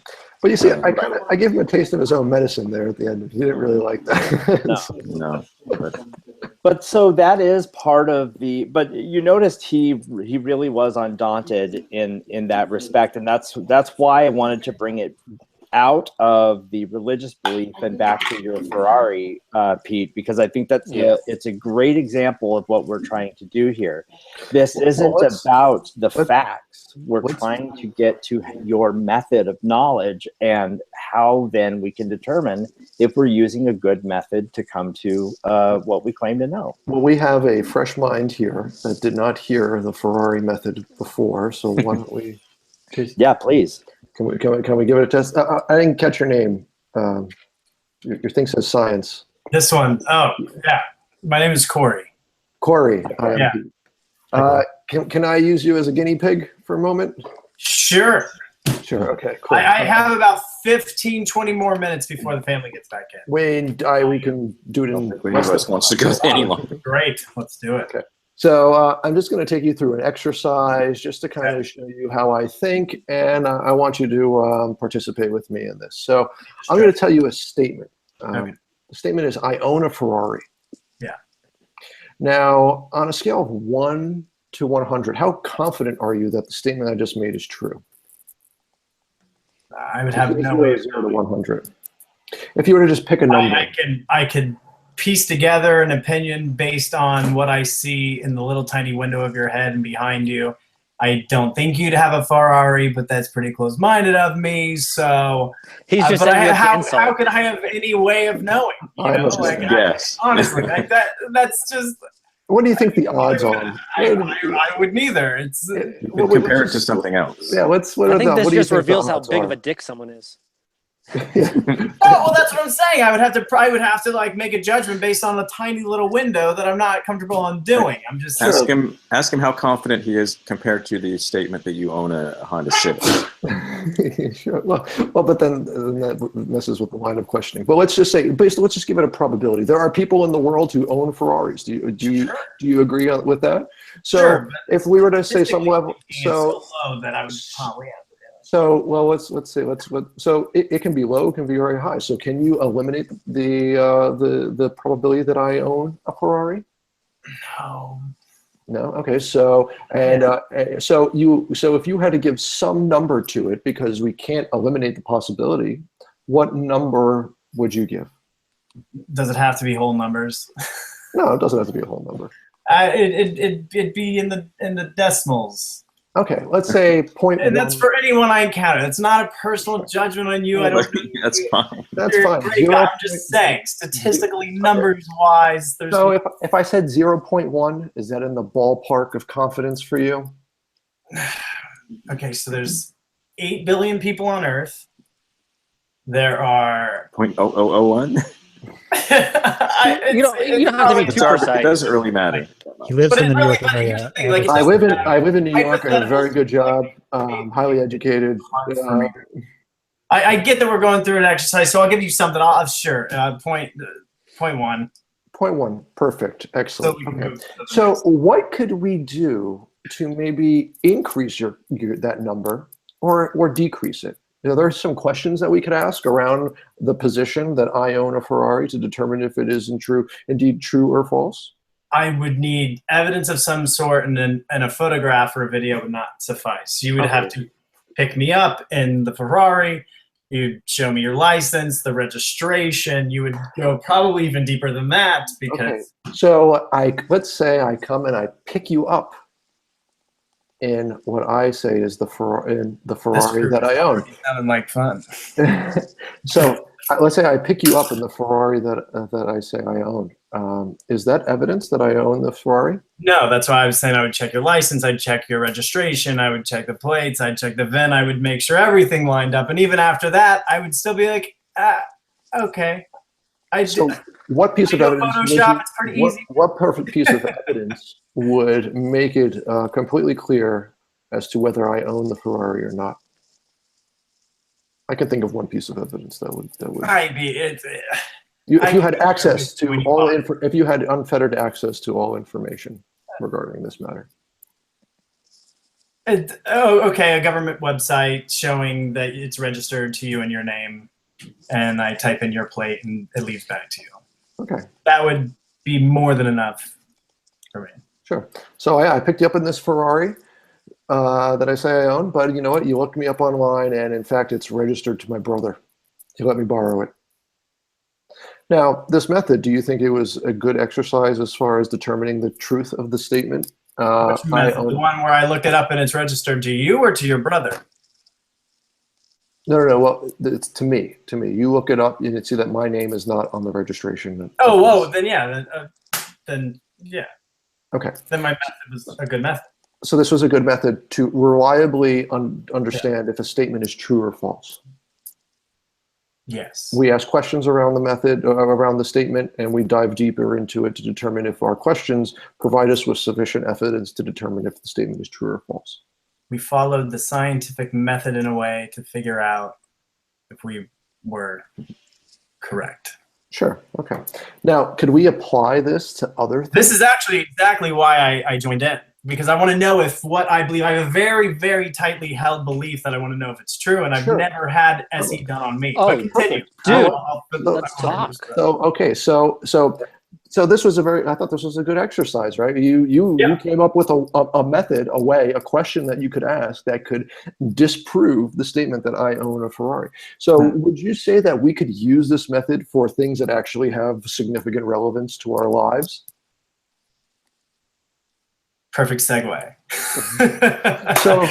So your name again was? I forgot. My name is Cory. What is your name? Cory. Peter. Oh, Peter. It says So right there. Cory. Sorry, does it say science?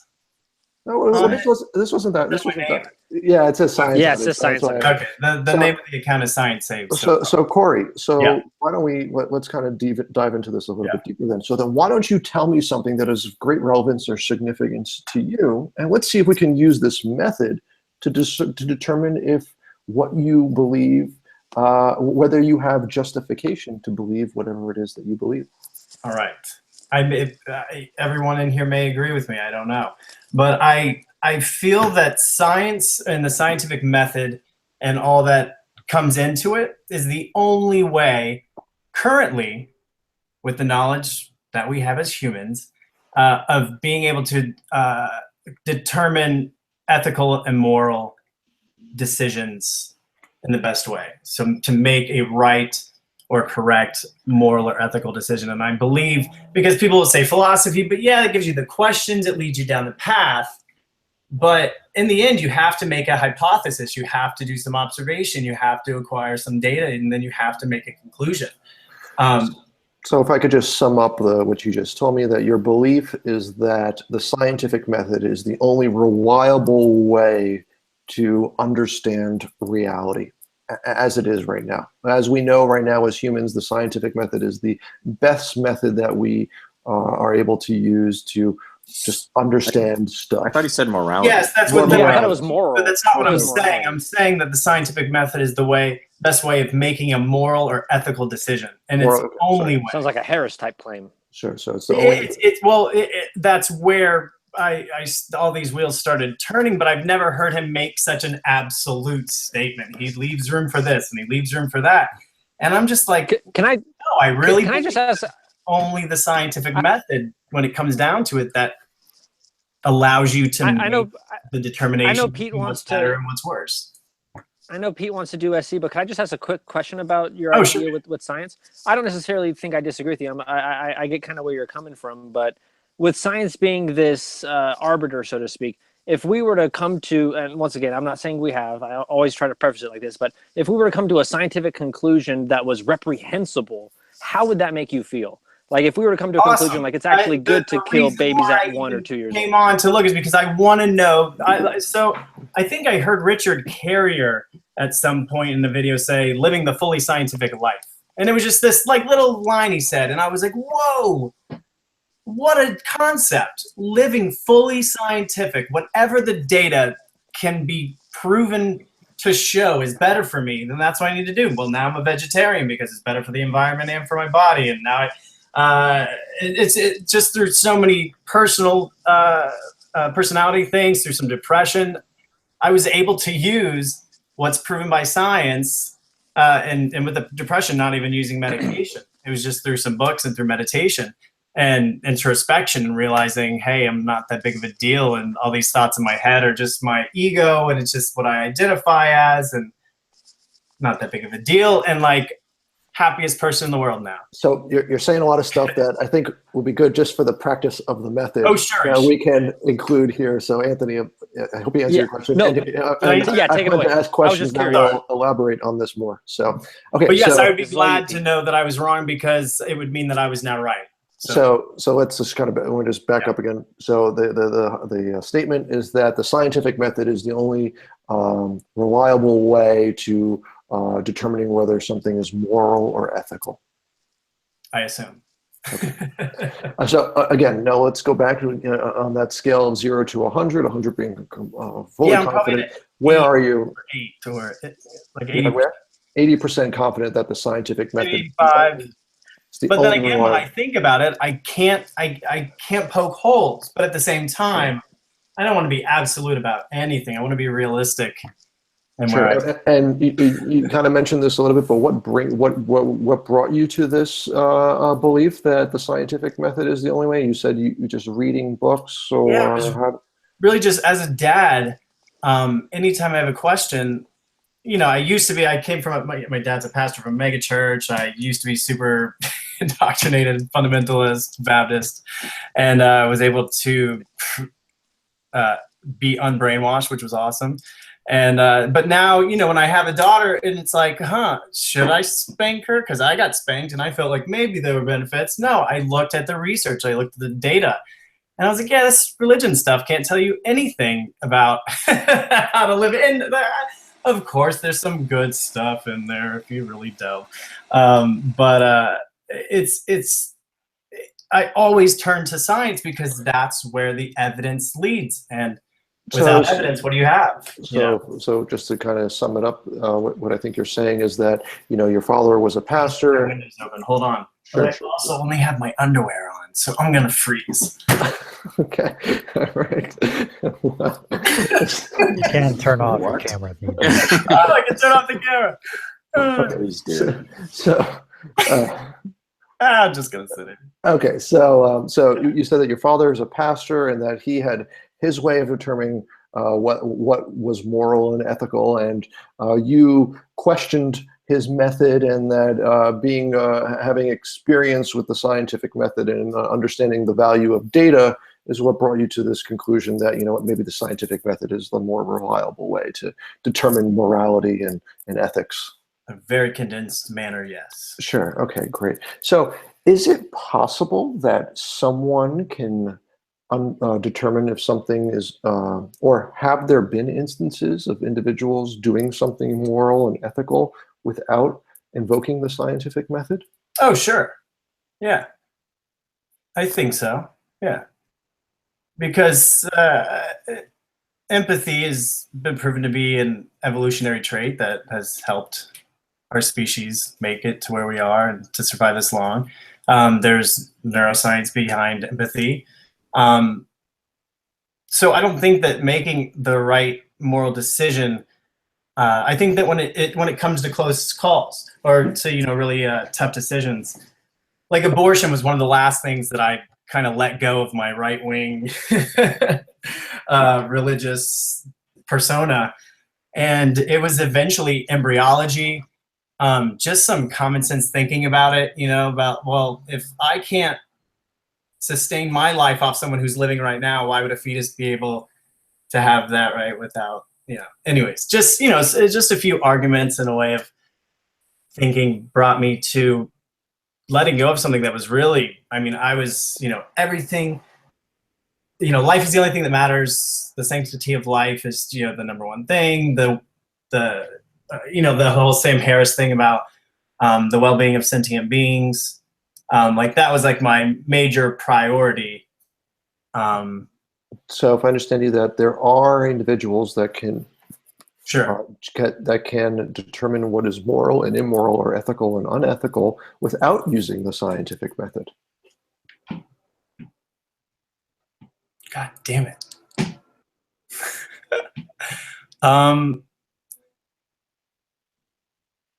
Yeah. So I'm a little confused then. But does that come from trial and error, which would be part of the scientific method? Or is it something they were taught and handed down? Or was it but when you have babies who will share with another child who's crying or give a toy or, you know, a gift, so that's something that's inherent in the child. So if something is inherent, if morality is inherent, then is it necessary to use the scientific method if it's already ingrained within us?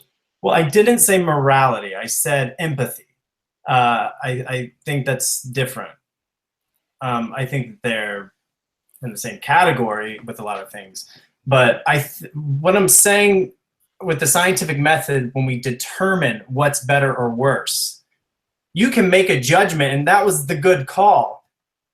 But how would you really know that that's the good call? Wouldn't that just be part of one of the study? Wouldn't that just be one of the micro studies in this large pool of data of did that person make the right decision? And I don't know, I'm asking a question right now. I could totally just be a cognitive bias right now.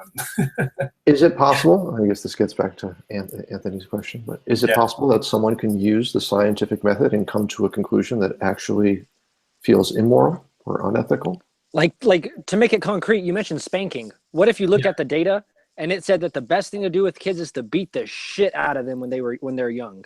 And that'll help them develop into, we have reliably found that helps them develop into a mature, responsible adult.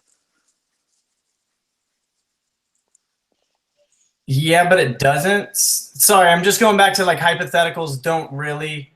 My initial right off the tongue is we got to follow the data. Well, I don't want to say that and come off as a different type of person because that's a hypothetical that doesn't in this exist. question, I'm almost want to ask the question without Anthony giving a specific sort of scenario. Because I more want to get into your thought process as opposed to just sort of feeding you scenarios and then getting your opinion on them. No problem. So just to restate the question, though, is it possible that someone can use the scientific method and come to a conclusion that is in fact immoral and unethical? I believe not. And hear me out. I'm not saying that a scientist can't do, or someone in science can't. if you jump on and make a decision preemptively without having the data, just like in anything in science, you're going to have a mistake. You're going to have an accident. Something's not going to work correctly. So I think bad science, yes. And also it's, again, back to the Sam Harris, I'm basing it off the well-being of sentient beings. So creatures that know that they're getting hurt and that they are getting hurt and it matters to them that they're getting hurt, let's minimize that. Let's maximize helping everyone feel better, because what else do we have other than just this existence and each other? So I think that sorry, back to the question, because my ADD is ridiculous. Every question has just totally gone off the rails. I don't believe that if that doing the scientific method and basing your findings on what is better and what is worse for sentient beings, I don't think that you could make a mistake if you're truly doing science. But I'm open to being proved wrong. That's why I'm here asking, because I want to be right. So you do not have to use the scientific method to come to moral and ethical conclusions, but you say But to that prove it, do you? I guess would be my counterpoint. But your statement just now was that using the scientific method is the only way to come to moral and ethical conclusions. So there seems to be a dichotomy here. You're right. Yeah, I have to revise my to, I guess, prove what's better or worse. Originally, I think you said it was the best way, not necessarily. Best way. A lot of the times, and just because my vernacular is all over, I'll say only way, I'll say best, but I really believe that it's based on what we have now. It's the only way of knowing what's best or what's worse. Is it possible that someone can do something that is immoral or unethical in the hopes that in the greater scheme of things it generates something that is moral and ethical? I would just dismiss that because it's saying hoping instead of knowing. And I'm talking about evidence. I'm talking about making sure that it's tested, having findings, everything lines up. It's double blinded, triple blinded, like real science, like done well, done right. I guess I really don't want to give examples because I really want to ask thought-provoking questions. As You were saying was no, you're doing great, because there's still another I have question. an example in my head. You out with it. No, I have an example in my head, but I don't want to give you the example. I want to say it in a way that is that provokes thought, that doesn't ask your opinion of the scenario. Okay, so. And also, if this is boring and you guys have been through this already, let me know. And I have a question, if I may. Sure. I did hear you say, Cory, that you believe that the goal of morality and ethics is to maximize well-being. Is that correct? To minimize suffering and maximize the opposite. Okay, of thinking creatures.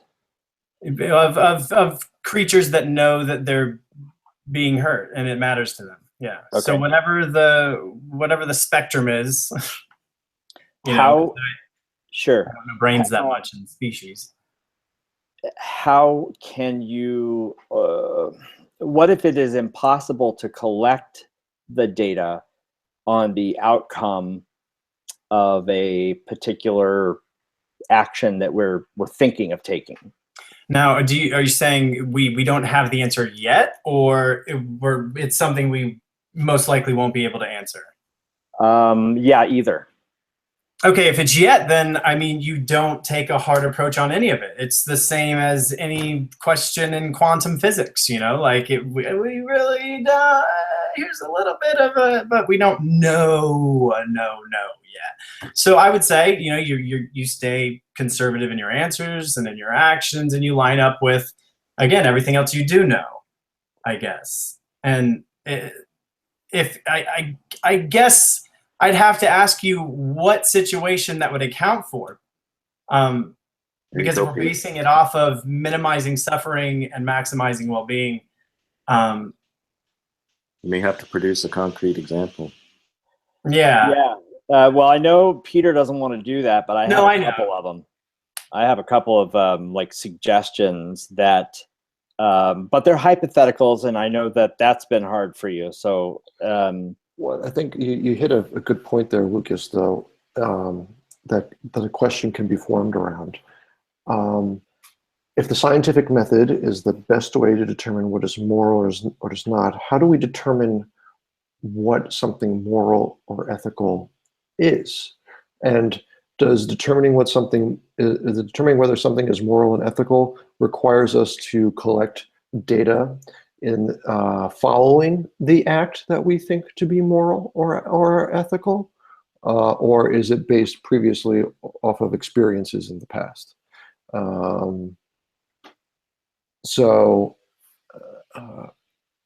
Yeah, I think that's a fair question. That's not giving any sort of examples. It's asking you, how does the scientific method determine morality? And that's where I'm saying the minimizing suffering in sentient creatures when at all possible, and maximizing it when at all possible. I know I've been stumped personally in conversation by how do we know that minimizing suffering or maximizing well-being of thinking creatures is a good metric to use? And I say, as a sentient being, asking that question, how do you feel about asking that question? And I can give examples. Again, I don't want to do this, but I can give examples where minimizing suffering and maximizing well-being actually in the end is detrimental. Right. I would love to hear the examples, because I like being able to have such a black and white. I like having more gray areas. A problem in philosophy called, I don't know if it's philosophy or sociology, I guess, called tragedy of the commons. Mm-hmm. So this is a personal example to this because this is what I study, but it's antibiotics. Antibiotics have revolutionized medicine. They have dramatically reduced infant mortality rates, allowed modern medicine to progress because we can treat people with chemotherapy and do invasive surgeries, has extended the lifespan of the average human by 10 years. But our overuse and consumption of antibiotics has now led to resistant organisms in which now our antibiotics are no longer being of great use to us, and we're reverting back to that. So one could say that it's moral to give antibiotics but in the end, giving too many antibiotics over time has a negative impact on us. It actually generates more suffering. And would you say that that's a problem of science and the medical community, or of capitalism? I think it's just I think it's just a part of, we see this occurs in nature as well. So, sure. But do you think that if moderation would have been, because I feel like proper science is never extreme. Sure. Moderation. With moderation, you may slow the effect. Yeah, but science would also be able to catch up because the effect is slowing. Like if what's occurring right now would be 30 years from now. Sure, or that's assuming that there's an infinite number of antibiotics for us to. That's true. Yeah. And to be honest, just because it's our species doesn't mean we're the best thing for sentient beings on this planet. So if all the humans were gone and it was better for all the other sentients, it's not what I want at all. It's not what I'm prescribing or saying, but I'm just giving a twist to it, you know? In order for science to give you any reliable answers about what is or isn't moral, wouldn't morality have to be pretty rigorously defined?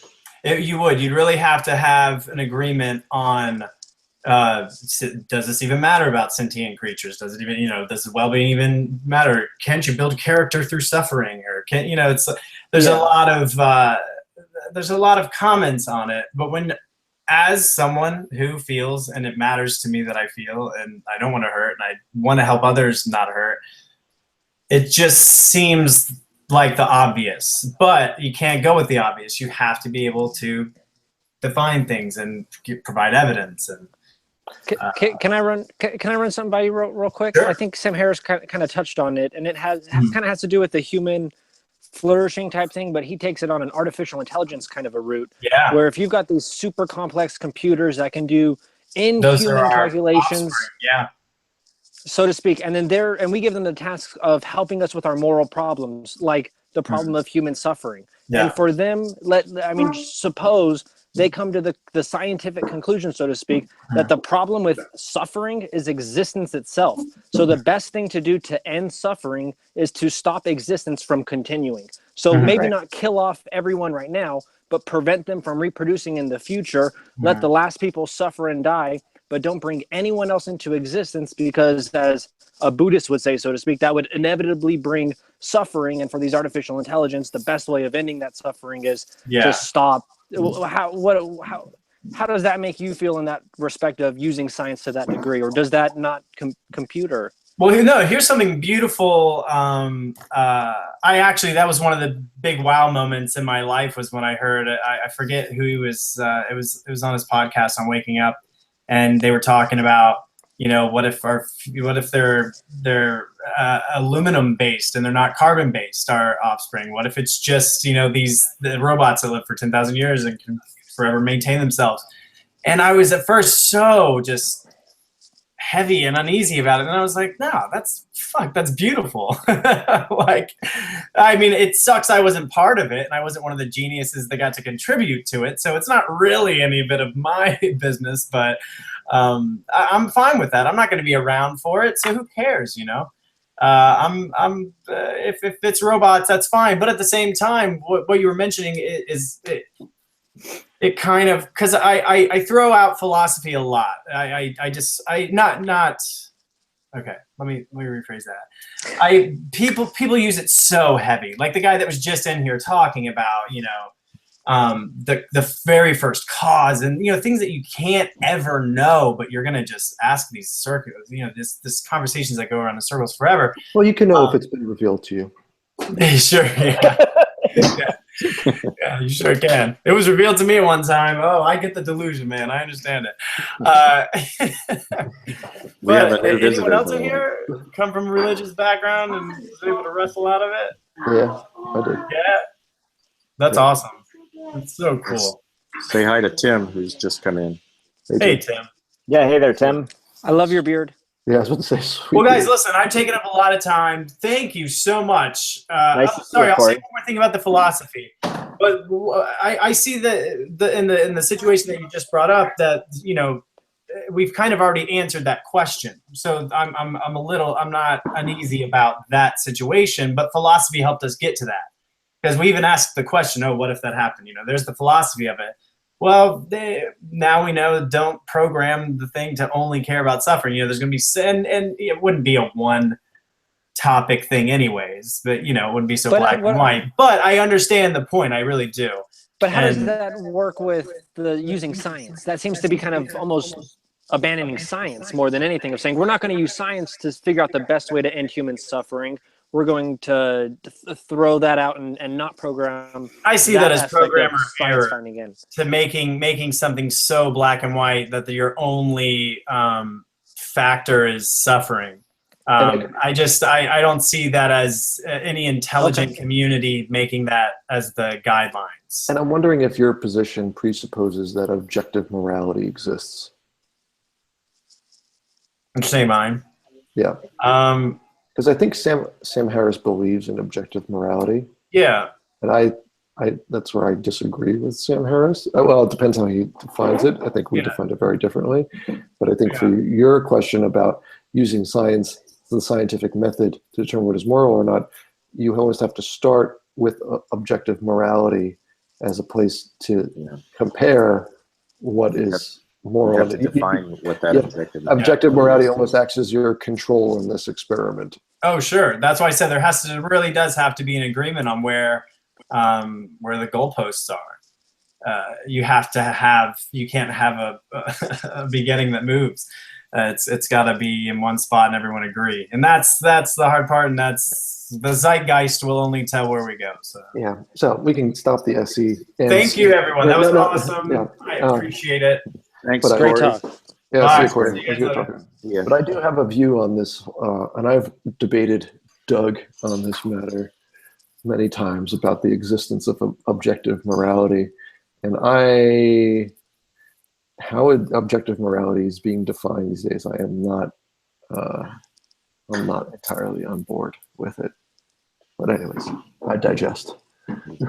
Yeah, I'm with you too on that, Peter. I don't know about objective morality as being a thing, although I know I used to. So, hi, Tim. What brings you in? Nice to see you. Thanks for joining. Hi, thanks for having me. Yeah, long-time lurker on the SE Facebook groups, and I saw the rather interesting engagement earlier with Darth Dawkins. So I just wanted to join in and see how I could contribute. I've done a few role-play sessions with Anthony on Hangouts before, Anthony Magnabosco, that is, because I know we have another Anthony on the Hangout tonight. Mm-hmm. But so are you looking for people to practice SE with, or are we just having a general discussion? What's going on? Yeah, originally the goal was to have some new people from the group come in and do some role play SE. I think it's worked out great the way it has, and I love all these guys. I'm happy to see you. So I think we're just kind of winging it now. Yeah. The objective morality thing is an interesting topic. Since I deconverted from Christianity a few years ago, I've kind of gone back and forth on that. I mean, I'm not sure where I stand on that. So it's interesting. It's always interesting to hear that being discussed. Actually, I have kind of an in-between view of that. I think that you can treat morality as objective in the sense that it's going to be common for all human beings, or at least it will fall within ranges of commonality. So to that extent, for us, it is effectively absolute. Yeah. But outside of humanity, you can't say that. Yeah, I mean, I think you can make objective determinations once you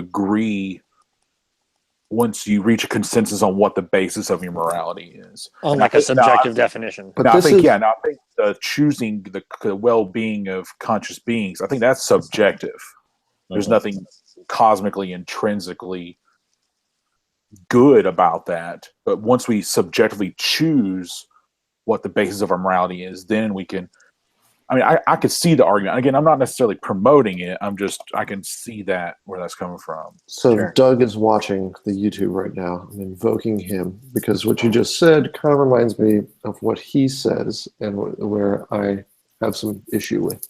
And that you can't have an objective view of something if you set a standard, right? You set the standard and you have your objective. But the problem I have is that standard changes. Right.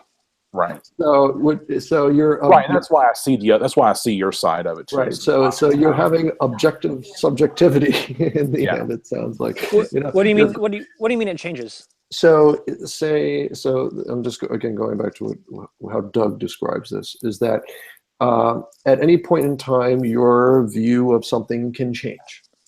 But okay. So say when I'm 5, I think that. Sharing is like the moral thing to do. So I base all my behavior objectively off of that goalpost that I've just set in the stand, and I base objectively my behavior and what I think is moral off of that. But as I get older, my opinions and views change, and that, sharing, there are people who take advantage of you in the world, and this, whatever, you can't trust everyone. So I say, you know what? Sharing might not be the best thing, or I have some new definition of sharing. So now the goalpost has shifted in a different direction. And now I base everything objectively off of that new position of the goalpost. Does that make sense? Yeah, I feel the same that almost way. seems that almost seems like almost a Socratic tradition of moral philosophy, which is kind of my understanding of it, where where we as humans are trying to get closer and closer to figuring out kind of the best kind of understanding of what good is, whatever And that is. And I'm right not now we've saying- gotten to flourishing. My opinion of this is that that is not, that idea of how we think about things is not incorrect. I think that's very true. That's very correct, actually. The issue I have of it is when people call that objective morality, because I compare it to how theists think of objective morality, and that in their objective morality, there is one central point that does not move, and that all morality is based off of that point that is static forever. Can I make a comparison that I've kind of heard used with respects to the objective and relative kind of setting of morality? And tell me if this might not be a good analogy, but something along the lines of, I've heard it used with chess, but to make it easier, something like sports, like basketball or baseball, where the rules in the game are subjective and they've changed throughout time. But at the end of the day, you have, at any point in time, an objective set where you can call a strike or a foul, so to speak. But you still have that objective base. Yes, it changes over time and it improves, and we make new rules to figure out ways to prevent cheating or whatever. But at the end of the day, we've still got that objective set with the same goal in mind of making the game as awesome as possible. Right, I understand that, but you can only view that objectivity within a subjective context. The evolution of the game changes. The rules of the game evolve over time as the technology for the sport increases. We have faster cameras to view plays, or the ball is made of certain rubbers that gives it a certain bounce or something like that. But you can only view that objectivity within a subjective context. When a theist, and I'm thinking of and I think I see. I think the theist is onto something here. I don't agree with their position, but what their definition of is that there is a static point that does not move at all, right? And that all morality is to be truly objective, true without subjectivity. Is that all morality has to be based off of that single static point that never moves. Right. Okay. Now I try and think about, well, then how in nature can there be objective morality? And I think to do it from to understand it from a theist perspective is that we have to view objectivity in the context of a source. So in their case, their source is an infinite God. That's their static point or whatever. So what would be the objective source of morality in a natural context? That's a good question. And I am of the opinion, this is my theory on this, is that objective morality can exist if we only define it as the source of morality in the natural world. And the source of that morality, it only has one source, and that is through evolution. Interesting. You mean there's like the empathy as a social species as a basis? Right. Just just Darwinian selection, evolution as a process itself is where morality is derived from. That's kind of what I was trying to say before. We as a species have a certain kind of morality baked into us, and so that is the common. Sure, and that morality changes based on the dynamics of the species, of the population, or whatever. So morality is never a static thing. That it's good to do this all the time and every time. So I can concede that objective morality exists if we define objective morality as what is the source of morality, or where does morality stem from. And in that context, objectively, we can say that it is evolution that is the objective source of morality. Yeah, and I really resonated with what Joe had said, that we all can kind of agree on what those morals might be within parameters, but I think it's the existence of those parameters that kind of puts the kibosh on objective morality, at least in the same sense as a theistic. I would call it more of a common morality. Which comes from an objective source, like you say, evolution. So that's my view on it. Well, I'm glad we settled that. Now we should go tell everybody else in the world. So We should. It's a done deal. Should I write a book on this? Is this a bestseller? Yeah, It might be. You just tell me how it is. we just solved a lot of problems tonight. Sure. I'm curious what Sam Harris, though, would think about something like that. Because I have not done enough of my homework to see really where he stands on objective morality. I think he believes that it exists, but I think from what I hear, it's in the context of the goalpost that always moves. Yeah, and that you're objective. And to me, that's just hard to rectify. That's a cop out.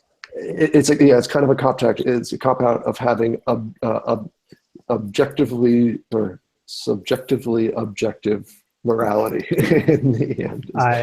I think you would see that as a feature, not a bug. Like Right. we're getting new evidence and new information about what causes the consequences for the well-being of conscious creatures.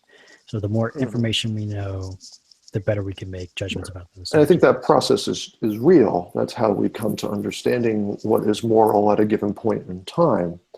But as a definition of objective morality as a whole, I view it as more as what is the source of the concept of morality. Yeah, and that's where I kind of push back and say, and I could be wrong. We've always got to think of the other side, and that I could be wrong in that I'm defining things in a way that this is not really how this should be defined, and that this is a separate definition of something else.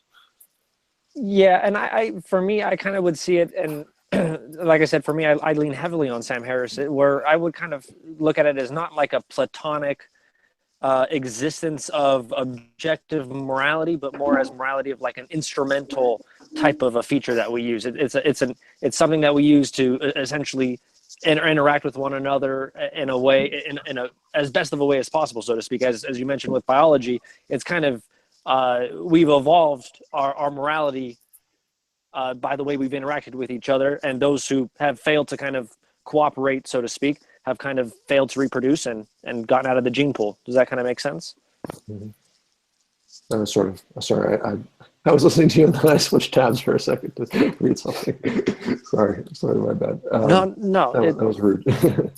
No, I don't mind. I look at it as more of like an instrumental type of a thing, not as like an objectively existing, Sure. but just like we can have like in still kind of an objective way, use it instrumentally, kind of like we do with other types of tools, where we can come to kind of objective conclusions using this tool. But we use it should in a not, practical sense. That becomes more and more precise. Right, but we should not fool ourselves into thinking that there is no subjective basis for it. I mean, the goalpost is subjective in the end because it moves with time. So. Yeah, like we made the rules to chess. The chess rules haven't always existed, type of a thing. Yeah. Well, so this relays into some. Sorry, I'm telling you, you guys can shut me up at any time if you want. No, please. You've been muted for ages, didn't you know? So you've learned the ability to listen to people when they're muted, Joe. So I was listening to the Waking Up podcast, and he had Fareed Zakaria on in one of his episodes. And I like Fareed Zakaria a lot. I think he's a really smart guy as far as international matters go. And they were debating Sam's position on Islam and how Sam thinks that the only way to deal with radical terrorism and all this other stuff is to call out Islam for what it is, what he says it is, etc. And Fareed Zakaria takes the stance of you're not going to get anywhere doing this, taking this, your religion is bullshit method, you need to wake up, your book has got all these, things that are wrong with it, et cetera, et cetera. Fareed Zakaria is saying, if you go over to Indonesia and start saying that, no one's going to listen to you. They're going to think that you're the nut. You're not going to make any progress by doing that. And it made me think that, is it in a world or in an environment in which society is run on illogical premises? What? Just hear me out for a second. In a society in which is run off of illogical premises, things that don't meet the test of logic. Like here. Sure. Okay, I thought you said logical. I didn't No, hear illogical Okay, go ahead. premises. So illogical Sorry. premises. Is it logical to come into that environment and start using logic to affect change? Do you get what I'm saying here? No, say that one more time. In a environment or society that is based off of illogical premises, is it logical to enter into that environment and affect change using logic? No. So that is a situation in which logic is actually, the use of logic is actually illogical. Yeah. And that's- so are you saying that in the context of conversing with radical Islamists? Is that what you're saying? Or Yeah, I mean, it can be applied to that sort of scenario, or it can be applied to any sort of scenario like that, in that, you know, when you go into a situation in which you see clearly that things are based off of illogical premises, coming into that scenario and just bombarding it with logic is not practical. And your chances of affecting any sort of change in that sort of situation are very small. Okay. So you have to use mannerisms, emotion, or things that are illogical in nature to move people towards things that are more logical. So it's more of a gradation. Not sure I would agree with that. I think logic is really the only way you get, to become more reasonable. And in an environment where it's not well respected or commonly used, it might be harder. You might have to start from a much baser point. But that's kind of what we're doing with SE, I think. People have these beliefs, and they're kind of all constructed out of, But the difference with SE, though, why I like SE, probably the reason why you guys like SE, is because it's not telling the person that they are illogical in their belief. It's helping them realize it. It's helping them realize it. Exactly. Right.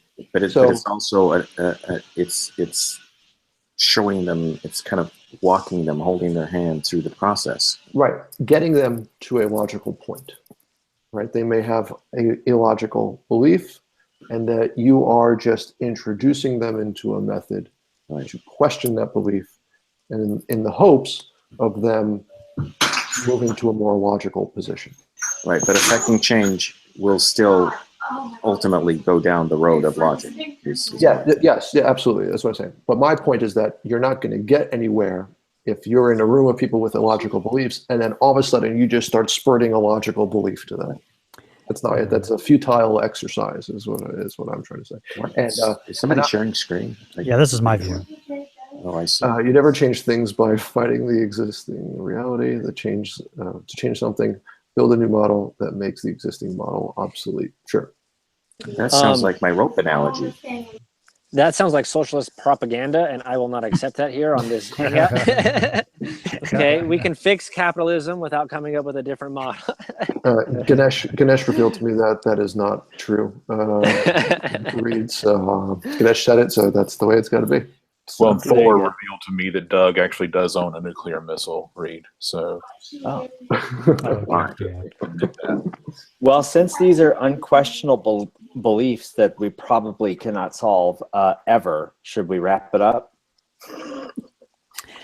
Yeah, we're going on 3 hours now. Yeah.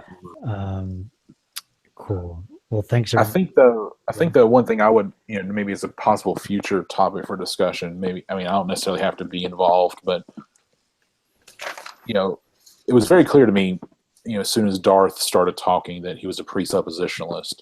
I want to hear your opinion on that. I have a very I almost don't engage with them, except to the point of gauging whether they're being disingenuous. So when it became very clear in the discussion at some point that he was more interested in taking over the conversation rather than examining his beliefs. And that's when I applaud you, Anthony. Right, that's my fellow bearded brother there. So I applaud you for maintaining your calm. It's very difficult for me to remain calm with presuppositionalists. I find it very frustrating, and I think it's because, and I think probably the inflection point for me was when Peter, you successfully, in my opinion, used the same reasoning that a precept would use to conclude another god was true, Ganesh, and was revealing herself to Peter. And at that point, I noticed he really was just deflecting, just trying to get back on his script. And I guess the only reason I'm not trying to rehash that whole discussion. Did you notice that when I did that, he tried to convince me that I was being disingenuous? Oh, yeah. Yeah, and I was in the irony. chat. The irony. Yeah, that's why I was in the chat saying, well, Thor just revealed himself to me, and we're all in peril of Ragnarok unless we go drink with him in the meat halls of Valhalla or something like that. Oh, shit. I didn't even think there was a chat. Well, there's the group chat for the Hangout that only the people in the Hangout can see. But whenever you go live on YouTube, there is a live chat as well. So, I'm on my phone, so I wasn't looking at any of that. Yeah. Yeah, I've got it up Sorry here. if you guys were yelling at me. Is there any questions in the chat? Yeah. Well, there was a good question earlier about, when we got on the topic of morality, about how do we question that? Dan Simpson put that in the chat. How do we question those that point to it as their reason for believing? That would be a good topic. I know you guys are probably tired, and I came to this kind of late. But how do we question what? The question is regarding objective morality. How do you? Let me scroll back up. How do we question those that he's got some interesting questions. Yeah, how do we question those that point to it as their reason for believing? And I answered in the chat. I would probably ask why they believe in objective morality, how they determined it existed, and then explore. Treat it just like any other claim. And say, okay, well, you believe in God because you think objective morality exists. Okay, why do you think objective morality exists? Then how did you arrive at that belief, and just proceed from there? The first question that comes to my mind to ask is it possible to be moral without Jesus or God or Bibles or anything? Yeah, that's a good, I mean, you always want to kind of clarify terms with them. What do they mean by morality? What do they mean by objective? Define it. Yeah, like Dan just put in the chat, the YouTube chat. What is the meaning of meaning? Yeah, meaning. Well, Rod, I tried to ask that. Your question is. I literally tried to ask that. I think, though, I did successfully SE Darth, though, because I sat and asked him about the nature of his God, why he believes his God, and he told me that it was because his God told me that. Said the God told me, yeah, he's true. Yeah. So that's why I believe he's true. So that was the only. If I didn't use that line of questioning to understand the source of his belief, which is because his God says is true, so he's true, I wouldn't have been able to come back at him with the whole, well, Ganesh told me she's true, so she's true type of thing. Yeah. But, the whole precept thing, I would love to see like Reed or Doug or, I don't know, Reed, you're out in California, right? I doubt you really run into precepts that often, but I'm sure maybe. I haven't so far. Yeah. Well, there is the one who believes in the law of attraction. Oh, Bambi? A few of those, yeah. Dude, that poker, Reed rarely breaks poker face. And I did not see your eyes shift at all on that. Reed. He was pretty darn good about that. You could see where his brain rebooted there for a second, because she just started closing her eyes and saying, I'm gonna think somebody's gonna give me $20. But the whole precept thing needs to Photoshop the two of them onto the top of a wedding cake or something. But how do you engage with the precept who's not just straight out trying to be a troll? I mean, I'm not saying Darth was being a troll. I don't have access to his or her. I'm assuming it's a he from the voice. I don't have access to his mind, so I don't know if he was for real or trolling. But that would be awesome if it was a she. That would make that situation so much cooler. Yeah. Well, I mean, I think, Tim, that really you can't. To be honest, if that's the line that the conversation's going to do, because again, the idea of SE is that both interlocutors are open to being wrong. And if what you are really trying to do is platform or get your message across, then you probably can't have an honest conversation with somebody. And at that point, didn't Darth say that? Like, I can't be wrong. I mean, because he did. And that's the part I can't get past with pre-subs. And I was a Southern Baptist for almost 30 years. Well, so really Calvinist pre-subs, but there were some of them that I ran into. I would go. How do you know which God to presuppose is true? Yeah. When they say they can't be wrong, like they're trying to protect something. So I would go down the psychological route. I would ask questions like, that's what I tried what to kind, do. Yeah. What kind of a person would you be if you didn't believe that? Yeah. And he really didn't like that, Anthony. I could tell he really didn't like that when you started probing. So there is another method, which myself and Doug sort of worked out. SE 3.0? 3.0.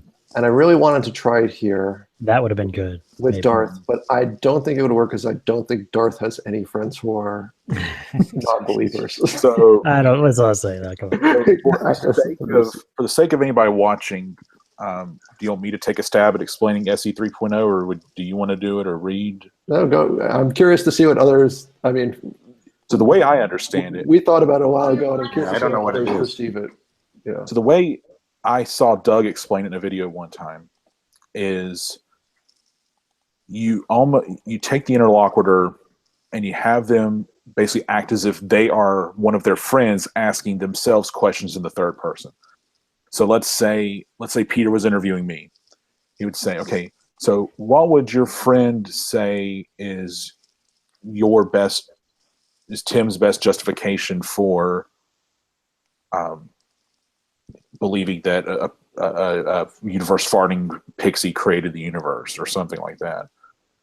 Am I off base there? Because I'm still trying to wrap my head around it too. So the genesis of this is, well, first I read a paper on I forget what the paper was title exactly, but essentially they had groups of people and they determined their productivity based on giving them exercises in which they were able to dissociate their emotions for a period of time. So it found that the people who were able to dissociate from their personal emotions for a period of time were able to have more clarity of thought and accomplish tasks better, as opposed to the ones that were just left to kind of just marinate in their daily insecurities and emotions and stuff like that. So the one thing they did was to speak to them, have them speak of themselves in the third person. So I sat with Doug and I was like, we got to try this with SE. So the idea is for an individual who it's to dissociate them from the emotional attachment of their belief, which is kind of the reasoning also behind the Ferrari example too. It's to introduce the method without the emotional baggage of a God belief initially. So you ask them if they have a friend, preferably a friend who's a non-believer, and you ask them to be that person. So they are that person now. They are no longer themselves. So if their name is Joe and their friend is Jack, they are now Jack, and they are referring to themselves as Jack. And when they refer to Joe, they have to say, well, when Joe was a believer, he thought this, or so you're giving them vocabulary to dissociate them from themselves. And again, the reasoning behind this is to separate them from the emotional attachment that they have, personal emotional attachment they have to their belief. When we've done this, we've noticed that people who speak like very fast, especially apologists who are just like, their brain slows down dramatically. And they're forced to think now what the other person would say about themselves. Yeah, it'd be a good way to getting them off script, because it definitely Exactly. seemed like Darth was following a precept script. Sure, exactly. And So you would deviate from it. He would. exactly. So I would say, Darth, do you have a friend who knows you? And he would say, oh, my friend's Jack, and say, So Jack, can you tell me when Darth first became a Christian? And he would go, well, Darth first became, again, this would be Darth speaking, Darth first became a Christian when he was a teenager. And he had an experience with something that he couldn't explain, and et cetera, et cetera. So now you're really getting to the crux of why they believe what they believe, because they're telling you what it is that they believe without the emotional baggage that's there. So anyway, so that's sort of the premise of it. It's exhausting. It can be tiring for the person being interviewed and the interviewer as well, because you really have to watch them and keep them on track, making sure that they don't use I or me. You don't want to use any sort of personal pronouns. And you really have to, you're no longer questioning them, you're questioning their friend about them. So it takes a lot of, it takes up a lot of bandwidth in your brain, so after a while. But it's an interesting technique, and we've seen some interesting results doing it. So. This is a bit of a nerd in me, but it kind of sounds like almost how we're using different cryptography to mitigate pipelining vulnerabilities, moving away from RSA keys to something like elliptic curve cryptography, where you can't serialize a pipeline. You make it a memory hard problem. Exactly. That's what I've been trying to say. It's exactly like that. So no matter how many GPUs you've got rigged up, you can't just brute force it quickly, because you need this god awful amount of RAM to successfully compute the curve correctly through brute force. And if you're going to do that, you might as well be mining Bitcoin. And so I was just going to say something. I just forgot. Well, if you can get the fuel out of Doug's nuclear missile, you could power one hell of a mining rig. I'll just ask Ganesh. I'll just ask for the Ganesh for the truth of what that is. Because apparently that one guy didn't think the claim that Doug owns a nuclear missile. He thought that was on par with Doug owning a car or a Ferrari. I forget what the other example was. There was a video that Reed and Doug did. One thing we didn't do with Darth is, and this is maybe selfish on my part because I'm more interested in this, is I was curious if he was a young Earth creationist. Yeah, I get that. I don't see it for being relevant to how he came to his belief. I kind of got the vibe that he did, because he was taking some jabs at empiricism, and he mentioned the flood. That's it. He mentioned the flood, because he talked about, when you're talking about does your God have limitations, I forget who was talking about that. And he said, well, my God limitations on himself, because God said he wouldn't flood the earth again. So to me, that sounds like he's reading the Noahic flood account literally. So it would not surprise me if he was a young I wouldn't be surprised either, since he states that the Bible is the inerrant word of God, etc. And he even mentioned excuse me, Genesis in the beginning, etc. Which I like those. So see those sides of things, just because of the overwhelming evidence for evolution. I'm really interested in understanding where the knowledge gaps are for people to not see that evolution is the only logical explanation for things. But that's where I go back to it being less logical and more emotional, to where it's not something held, it's something more deeply held or rooted in emotion and psychology, right, more than anything else. I agree completely. But it almost makes me wonder if I took them into a lab and showed them an alignment of DNA sequences from different species to show that there's this commonality of sequence between all of them. Would that flick the switch for them? Like, what would it be? What piece of evidence would be the real sort of deal breaker for them? I believe for most people the answer is no, Peter. They'd say, "Wow, isn't God great?" Yeah. Especially a presuppositionalist. That's why I said it's not, the evidence ain't going to matter. There's no evidence. It's more of a sure something else. Yeah. Cool. Right. All right. Well, Uh, thank you guys so much for joining us. I'm really happy to have you guys here, and spread the word. I hope other people will see this and think that it was fun enough to join for themselves next time. Some new faces. Yeah, we'll try and do one next week, maybe. So that'd be great. They pulled me out of the closet and dusted me off. yeah, Thanks, Peter. I Yeah, appreciate same your, here. your help. Came out of my cave. Y'all have a good night. so fun. Yeah, it's Bye, great guys. to see all of you. Nice to meet you, Tim. Yes, likewise. Bye.